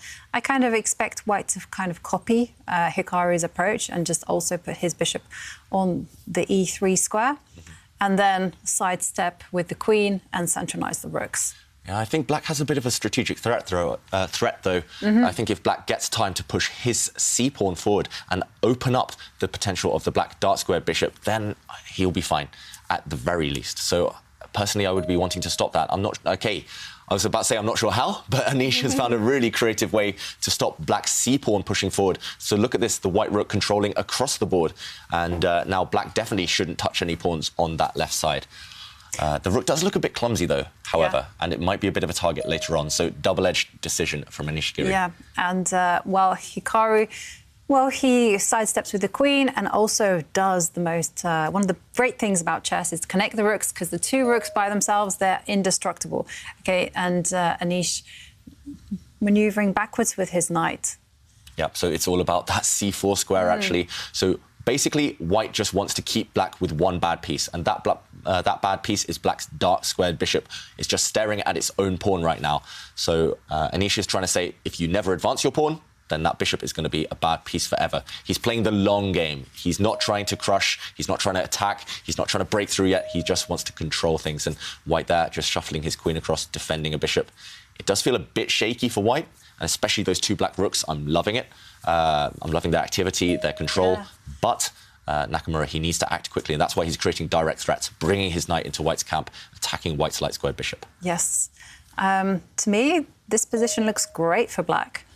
I mean, White's pieces are quite clunky. Meanwhile, there's a lovely harmony to every single one of Black's pieces. And if White gets one move, if White is able to blockade Black's c-pawn, White has a big strategic advantage long-term. So Nakamura needs to keep upping the ante, keep keep the initiative, keep the momentum going, I think. OK, first he's put his queen on this square. Are there some ideas maybe against white's rook on the side? Nope. Anish says he thinks he can get away with blockading that pawn. So white's knight on a great square, on a great post. It can't really get kicked away by a pawn. And Anish completely solidifying that square with his own pawn, defending his rook as well. Jovanka, you mentioned you like black. Do you still like black's position? Yeah, I still like black's position. I feel that this is a case of my eyes maybe deceiving me. It all looks great for black. But then again, this is kind of not my forte, this kind of opening. I'm kind of a lot more clear-cut positions. And here it's very confusing. Because very you look tense. I mean, just look at this position. I mean, not entirely clear who is better. I mean, I can see that black also has to take care of those two squares. I mean, the f5 square and the d5 square, they're kind of potentially a little bit vulnerable. And again, the knight sitting pretty on f4, the black knight, can be liable to some tactics and some exchanges. So I don't know. Yeah, I mean, it's move 24 now and only one set of pawns have been exchanged. So it's clear the strategy for both players is just maximum tension. And with this last move, Nakamura going back to basics, just simply about to stack up his rooks. He's just improving pieces. And white's bishop coming out. I expect to see black's other rook now align on this open d-file. There we go, two black rooks teaming up together, and Anish Giri just solidifying everything, over-protecting his pawns in the centre. Anish, I think, has the long-term advantage, but short-term, black's pieces are very active. How can Nakamura try and profit from that? Can he just jump right in? OK, the black knight. With the black knight, OK. OK, he does. He Jovanka, does. you called it. Well, I wasn't quite sure whether this was a great move, but it's the most direct move. OK, and now this does allow Anish to actually put a rook also on the D-line. OK, so we do see a trade now. So black actually eliminated white's strongest knight at the cost of a bishop, but he's also doubled a set of white's pawns on that left side. So those two white pawns, those doubled pawns on the C-line, they might even block in white's own bishops. It's very understandable Nakamura doing this. However, he's let go completely of the light squares. White has complete domination over the light squares long term. What will Giri do? Will he exchange one set of rooks? Will he keep all the rooks on the board? OK, he allows the trade of rooks. He jumps in with his knight. Yeah, because, I mean, if you play rook takes rook, David, there is... Yeah, I know, but I mean... Yeah, OK, I'm not falling for basic tactics, Jovanka. I know. That knight is going to get kicked away, however. So I'm slightly surprised because that knight jump, it feels like a one-move trick. That's what I was going to say. Like, it's OK, he does have an idea. He's going to jump it back. So that's the idea. Not a trick. He's going to relocate it into the centre of the board. OK, really nice, actually, this last move by Giri. Would it be a huge shock if he beats Hikaru Nakamura in a blitz match? Maybe not a massive shock, but, I mean, it will show he's in top form. Yeah. You have to be in top form to beat Nakamura. Until recently, Nakamura was the #1 in the world at blitz. And still, right now, he's #2. He was over 2,900 blitz rating. That's just out of this world, almost. Yeah, and obviously his specialty is not just over-the-board blitz, but also online blitz Especially as well. online blitz. Yeah, I mean, I think I recall just now he won a tournament, like, with 100% score. 11 out of 11. He beats several grandmasters, strong grandmasters in a row, Nakamura. But he's shaking his head. Naka, he knows that he's struggling for moves. White's knight is actually going to hop back and look at the d5 square. That square, is defended by 2 pawns for white. Black has no influence over that one. So white's knight is going to hop around. It's going to take a while, but white has that luxury. Look at the time as well. It's not looking good for Nakamura. Giri, meanwhile, in the zone, bopping his head. Oh, yeah. I am so curious to know what song he's listening to. And, well, David, things are happening. The knight has been kicked back, but it's manoeuvred itself. And Anish is getting ready to plant a knight on the d5 square. And, OK, that looks pretty. I mean, but is it the be-all and end-all? Nakamura's arguing that it isn't, but it does look very scary once white's knight does find the centre of the board. And Nakamura's shaking his head. He's been forced back, simply. That black knight was his pride and joy, and he's felt it's necessary to retreat it. So black is just stuck, waiting. Giri is in the driver's seat on the board and the clock. And do you like this next move by Giri? You know, pushing a pawn forward, controlling the knight circuit. And also, one thing I liked about it is that the bishop now can develop itself to a diagonal to the h3 square. Yeah, the white light squared bishop has different avenues of attack now, and it is the moment for white's knight to jump in. Okay, Nakamura manoeuvring his queen around. He's really just trying to cling on right now. It's survival mode for Nakamura. Strategically, he is busted. It's gone. That white knight is just glorious in the middle of the board. Black's knight never wants to exchange itself off for that white knight because that would allow white to improve his pawn structure. Meanwhile, black is just forced to retreat again. Yeah, totally. I mean, but in order to win this game, Anish actually has to do something constructive. I mean, he can, of course, he's put his pieces on wonderful squares, but he needs something more. Okay, and now we have a trade of queens. Yep, the queens have come off. Surprised, or? Yeah, well, you know, my instinct was just to push forward with some pawns. And, well, Anish has done that, but in a controlled manner, because he's chosen to do it in an endgame, so less risk. Less risk, but maybe less reward. So will Anish Giri's decision to trade queens backfire? Nakamura is an endgame expert, remember. He's got one of the best endgame stats of players in the tour. White's rook now just stepping back. It's done its job, and now it's going to try and swing across later on. Yeah, personally, I'm not a massive fan of the queen exchange because black was a bit cramped, and when your opponent is cramped, lacking space, you definitely don't want to exchange pieces. However, bishops do gain in power in these types of endgames, so it's understandable, Giri's decision. Now White's king is also joining the fun. All of White's pieces look perfect. But what next? Yes, that's true. And Hikaru has very natural moves at his disposal, which is like just move the knights backwards and forwards. I guess you have to improve the bishop, I would say, and then come forward with a pawn.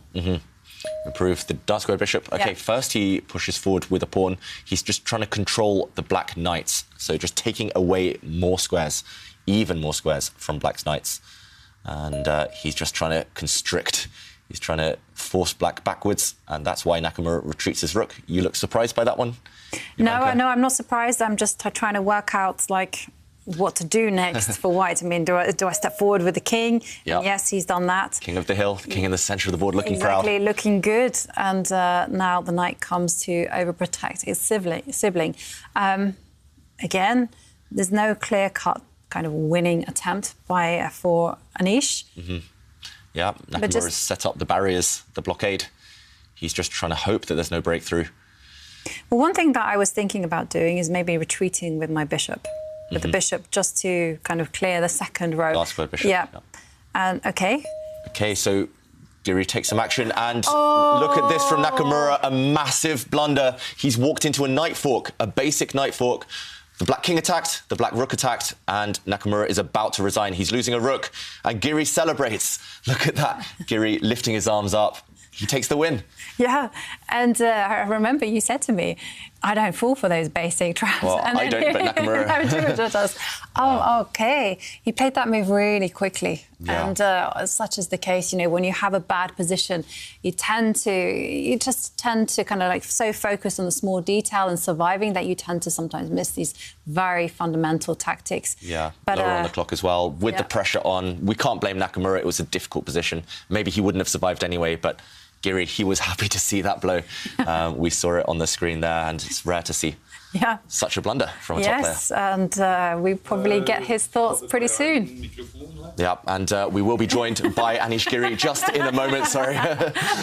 Just give us 1 second, and we will be joined by Anish. He's eager to join us. He's he's very happy with the win, clearly. Yeah. And we will be joined by a very special guest in a moment. And yes, Anish, I think you can come and join us now. How are you feeling? Wonderful, thank you. Thank you. Here we go. Anish Giri, everyone. Thank you. Yeah. And I'm coming back as well. And Kaja's back with us. Wow, Anish, what an ending. How are you feeling? No, I'm feeling really, really great. I mean, I don't think I've beaten Hikaru ever in a rapid blitz match. But you can buy this moment as an NFT now. Yes. So life's good. I bet you're going to go straight into and just... I'm going to get that one for myself, to be honest. Wow. Can you take us through this final game and your emotions also after, you know, saving that first blitz game? I was extremely lucky. I mean, the start was very tough, and the tough was very start. So really, I mean, the first game and the second also I played really badly. I mean, I thought if I need an excuse, I will use the one that, you know, it's a very new environment. It's really very different from what I've ever played. As my friend mentioned, it's like an esports thing. Yeah, I've never. So that's why also I put the hoodie now, so I look like this, like this esports guy, you know. Yeah, it's so that was my excuse for the start, and then in the blitz I was very lucky in the first game. I'm just looks like dead lost, but he at some point rushed. I think he played it very well, but at some point he had a position I am completely tied up, and he can just slowly improve it. Instead, he won my queen, but then I managed to set up this fortress. Even after I won the queen, it was not so easy. But then I set up the fortress, then I was very happy. And well, in the last game. He blundered. Yep, so basically. Yeah. Can we take a look at it? Can you guys take us through what really happened here? I do think I'm really better at the end. Like I'm probably have a huge advantage at this point. But I felt somewhere earlier, like before he went knight to d3, let's say maybe move. Sorry, knight in the center of the board there. Try not to use notation. Yeah. No. Sorry, I messed up. We'll let you off once or twice. Okay, maybe I'm already good here. I mean, if I consolidate, I've got this very nice square there.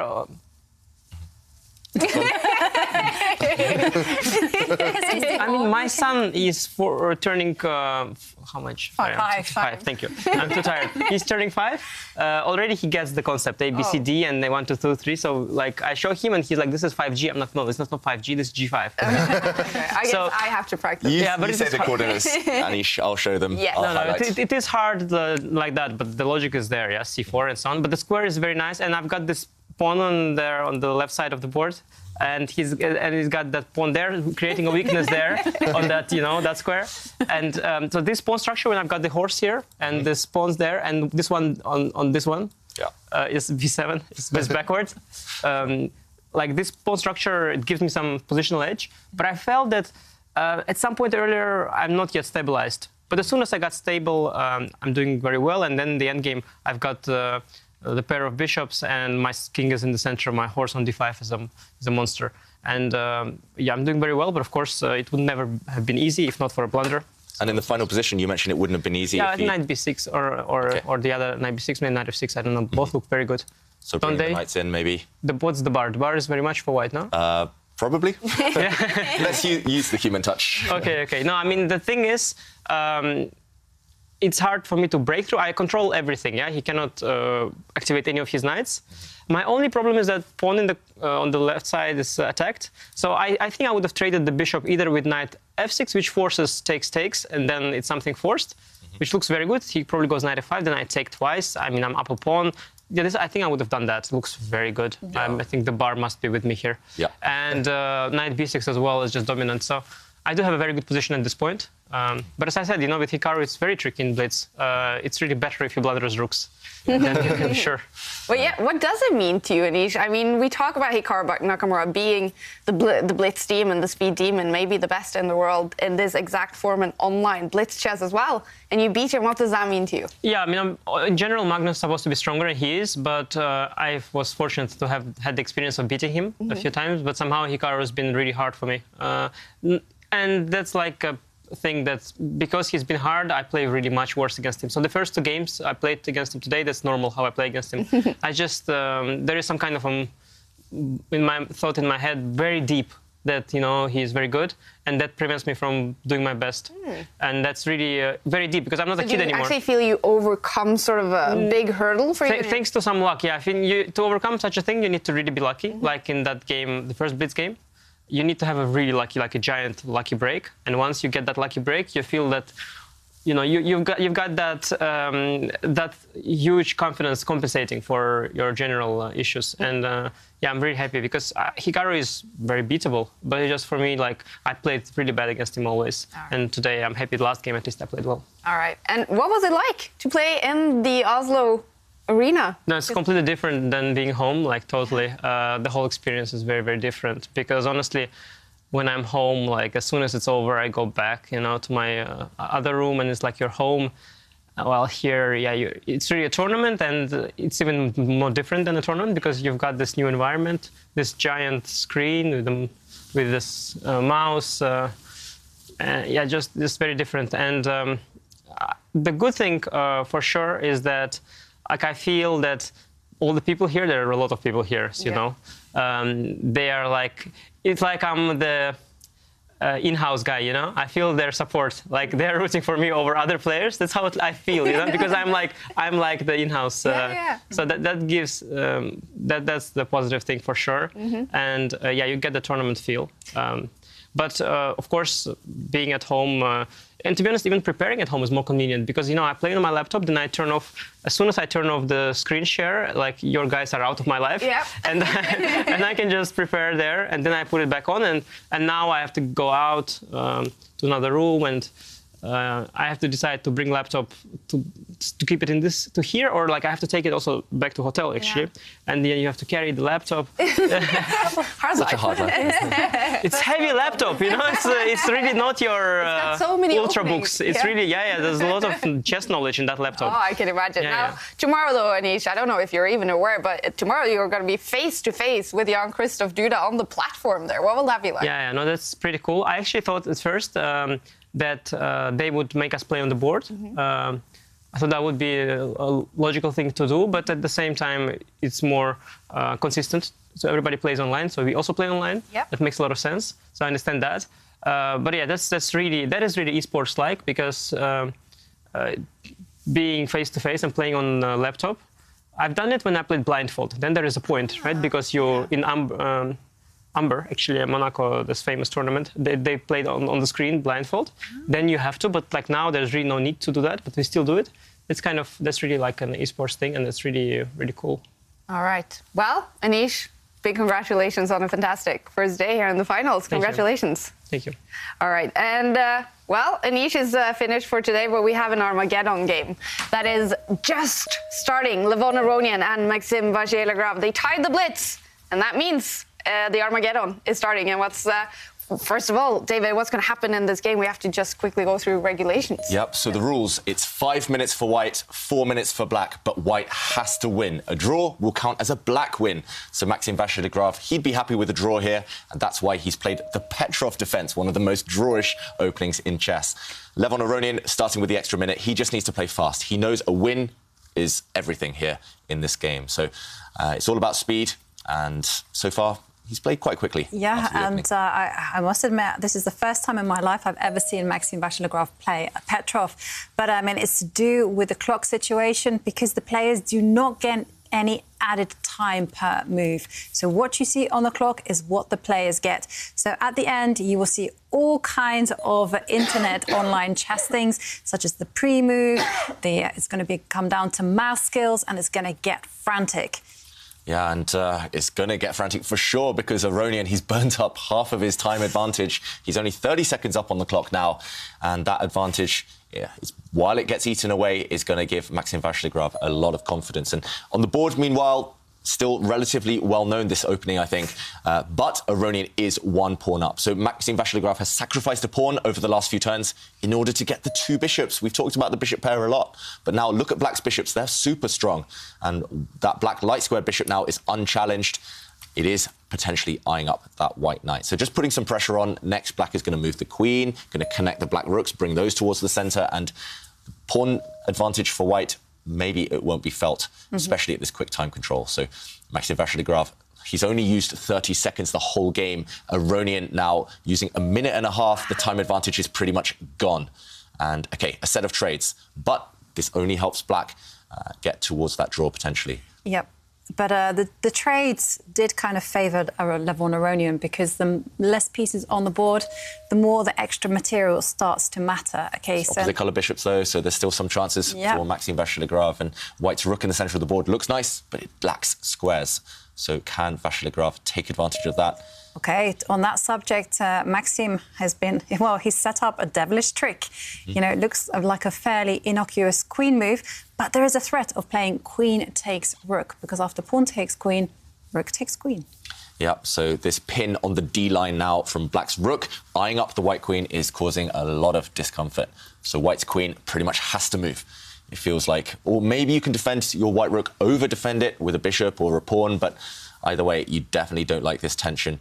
And white's rook is lacking squares, Jovanka. I'm really worried now for Levon Aronian because there might be 2 or 3 decent moves, but they're going to cost time. And look at the clock. I know, he's got less time than Maxim Vachier-Lagrave. And you have to remember, Levon started with 1 minute more.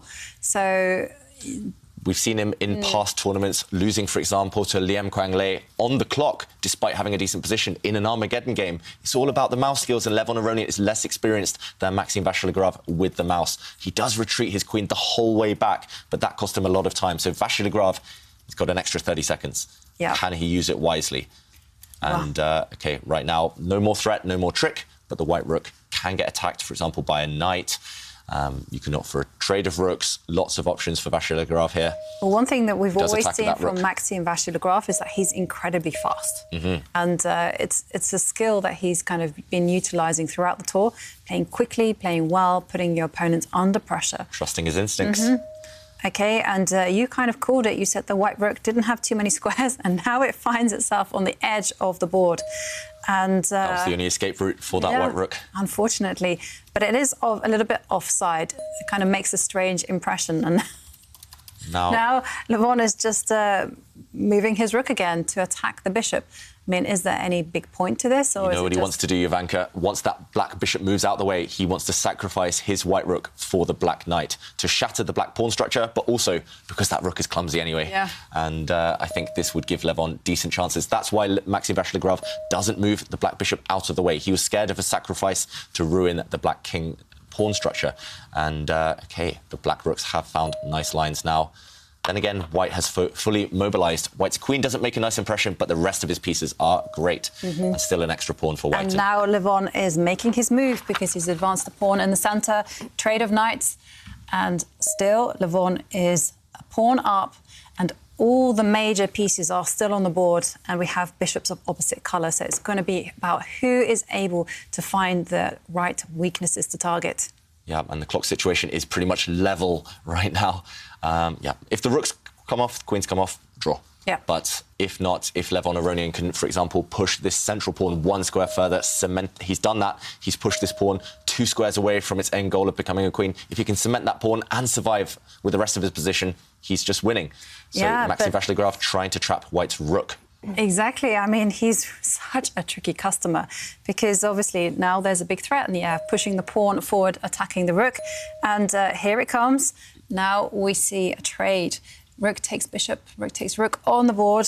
Yeah, a sacrifice actually for white. He knew his rook was doomed anyway, so he went to grab a pawn with his bishop. Right now, it's actually level material. White has a bishop and 2 pawns for a black rook. And, OK, that black rook forced to retreat. White's bishop might step back now. OK, first he solidifies his pawn, so that is going to be a thorn in black's side forever, that white pawn on the D-line. But there's consequences there, because suddenly, yes, that pawn has been solidified, but that bishop is now out of play. And suddenly it's going to be all about these rooks. And, OK, I'm really worried about the clock situation. Levon, just over 1 minute. Yeah, so Levon Aronian, he needs to hurry up. Maxime Vachier-Lagrave could well find himself in a situation where he can just play moves quickly, not even care about the board and just win on time. So, Levon Aronian, he's only got 1 minute to survive and make checkmate or force the opponent to resign. Meanwhile, the black rook's controlling everything. White's rook trying to get into the position, but yes, it's on the 7th rank. It's attacking a pawn that's very well defended, though.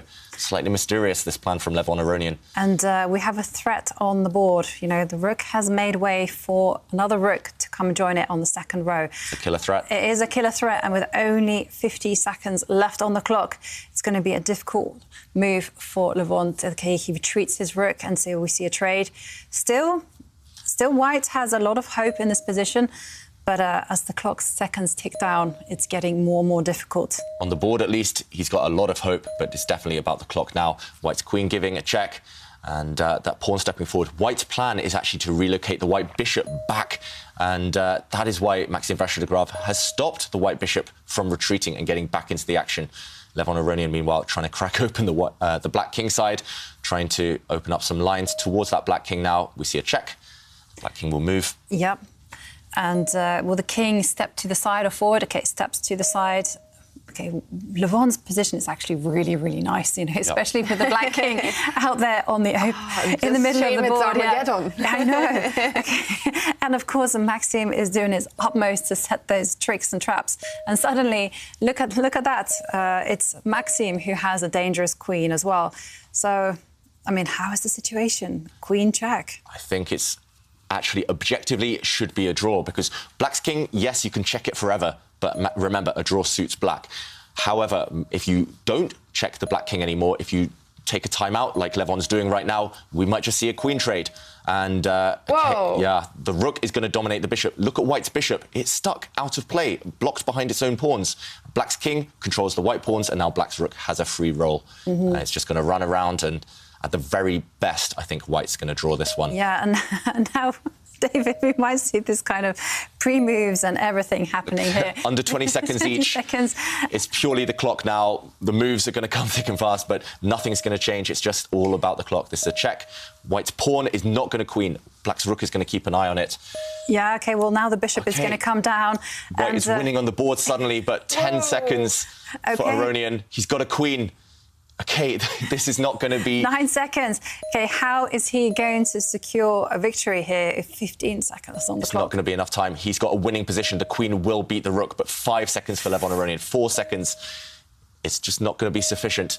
The players making very, very quick moves. Even the clock can't keep up, but it looks like Levon Aronian, he's run out of time.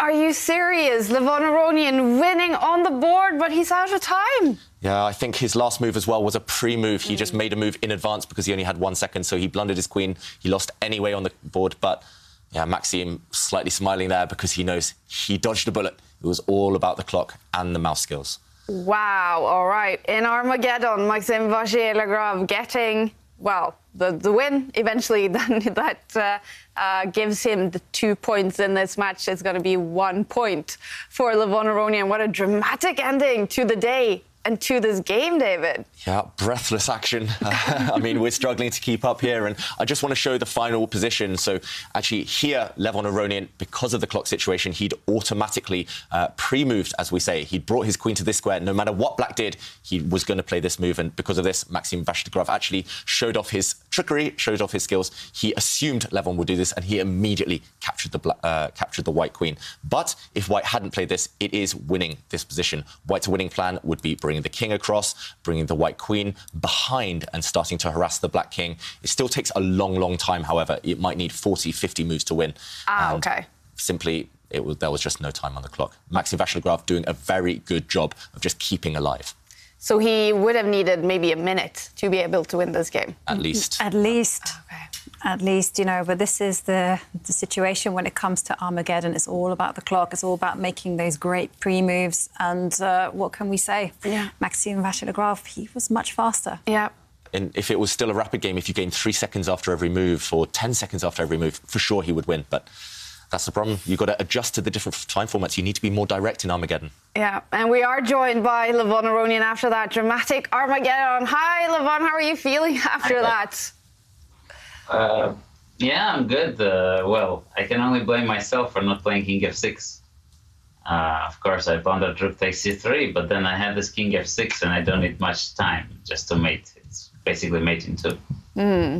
How frustrated is it, though? Because you did have a great situation on the board going on there, but then eventually losing on time. Ugh, that must be frustrating.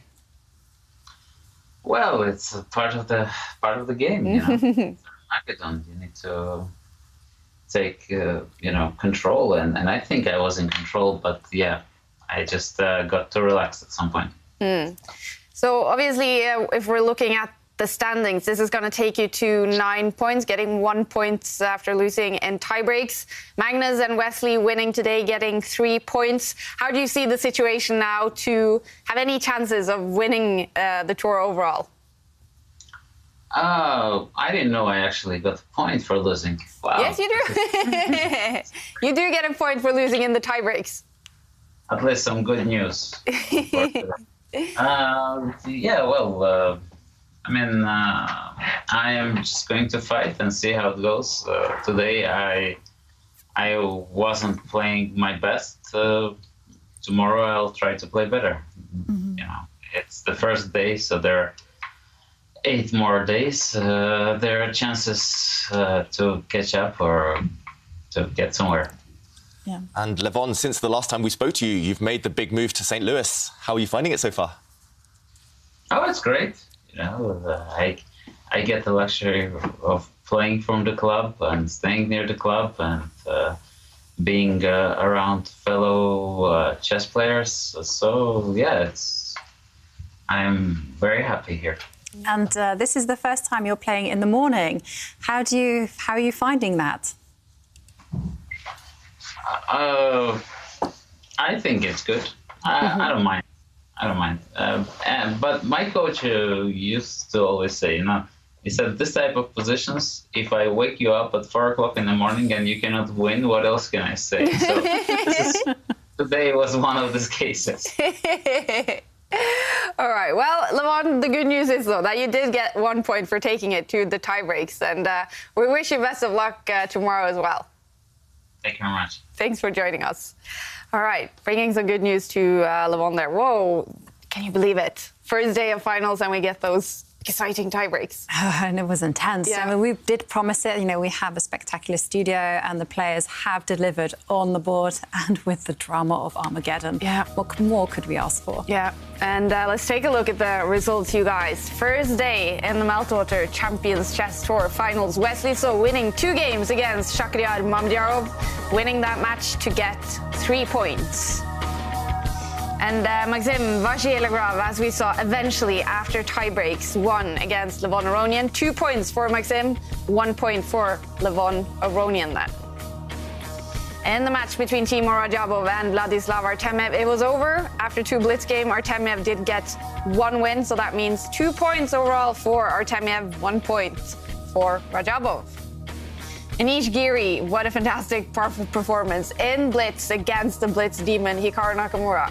A win in the final blitz game. And Anish is the winner of that match, gaining 2 points.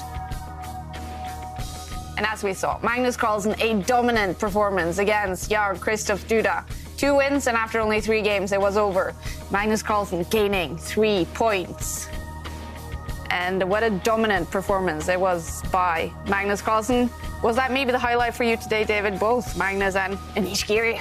Yeah, it was mightily impressive from both of them. Here in the studio as well, getting to see them beforehand, preparing, getting in the zone, and they impressed us with their performances. And these are then the standings after round 1 in the finals. Magnus Carlsen is now up to 19.5 points, still 4 points ahead of Wesley So. Levon Aronian now 10.5 points behind Magnus Carlsen, so that's going to be tough for Levon to have any hopes of winning this. Is it basically between Magnus Carlsen and Wesley So? Yeah. But okay, you never know what will happen. Still 8 more rounds left. Exactly. And what did we learn from day 1 here, David? The format, the drama. We learned that there's still going to be lots of action, lots of surprises, lots of fun for us, but also for the players, it will take a bit of time to warm up, especially maybe the players here in the studio. Jan Christoph Duda, maybe struggling a bit. Anish Giri, now he's going to be motoring, he's going to be causing some surprises. I think everyone's here to fight. That is what we've learned. Yeah. And let's take a look at you guys, the matches for day 2 in the finals. Who will face who? It's going to be Hikaru Nakamura against Timur Rajabov. Both of them losing after tie breaks today. Vladislav Artemiev is going to face Levon Aronian. Maxim Vachier-Lagrave against Wesley So. Shakhriyar Mamdyarov against Magnus Carlsen. And 2 players sitting here in the studio in the Oslo Arena. Anish Giri against Jan Christoph Duda. Now, what a great set of matches, Jovanka. Which one are you maybe looking a little bit more forward to than the others? Well, I can't wait to see Shakhriyar Mamdyarov against Magnus Carlsen. They played just very recently, and Magnus Carlsen said it himself, he struggled. But, I just love Mamdyarov's style, his aggression, and the way he's just so willing to go for it. And I can't wait to see how Magnus handles that. Exactly. And then Anish and Jan Christoph Duda sitting across from each other. What will that be like, David? That's going to be fascinating to watch, just the mind games between them as well, and to see who's adapted quicker to this new format, this new location, to this proper esport venue that we've created. Yeah. It's going to be so much fun between those 2. Can't wait. And a lot of people are rooting for Anish Giri. We have seen that on social media. And we're going to announce a winner for the question of today. Yeah, I mean, it was lovely to see everyone cheering for their favourite players and hearing their reasons why. But the winner of 1 year's Chess24 Premium membership, that goes to Tapes New Bane, who said that they will be rooting for Grandmaster Anish Giri in this ongoing Meltwater Champions Chess Tour finals, since he has always been my favorite chess player and I'm a huge fan of his amazing playing style. I am just hoping for him to win. Oh, fantastic. And what a cool picture as well. Win, I know, with his mask as well. So well done, Tapes New. You are the winner of our prize today. Yeah, and a great first day for Anish Giri in the Meltwater Champions Chess Tour finals, winning in Blitz against Hikaru Nakamura. The drama, you guys, continues tomorrow. So we will definitely be back. 3 players will be back in the Oslo Arena, and we hope you will be back as well. But for now, bye.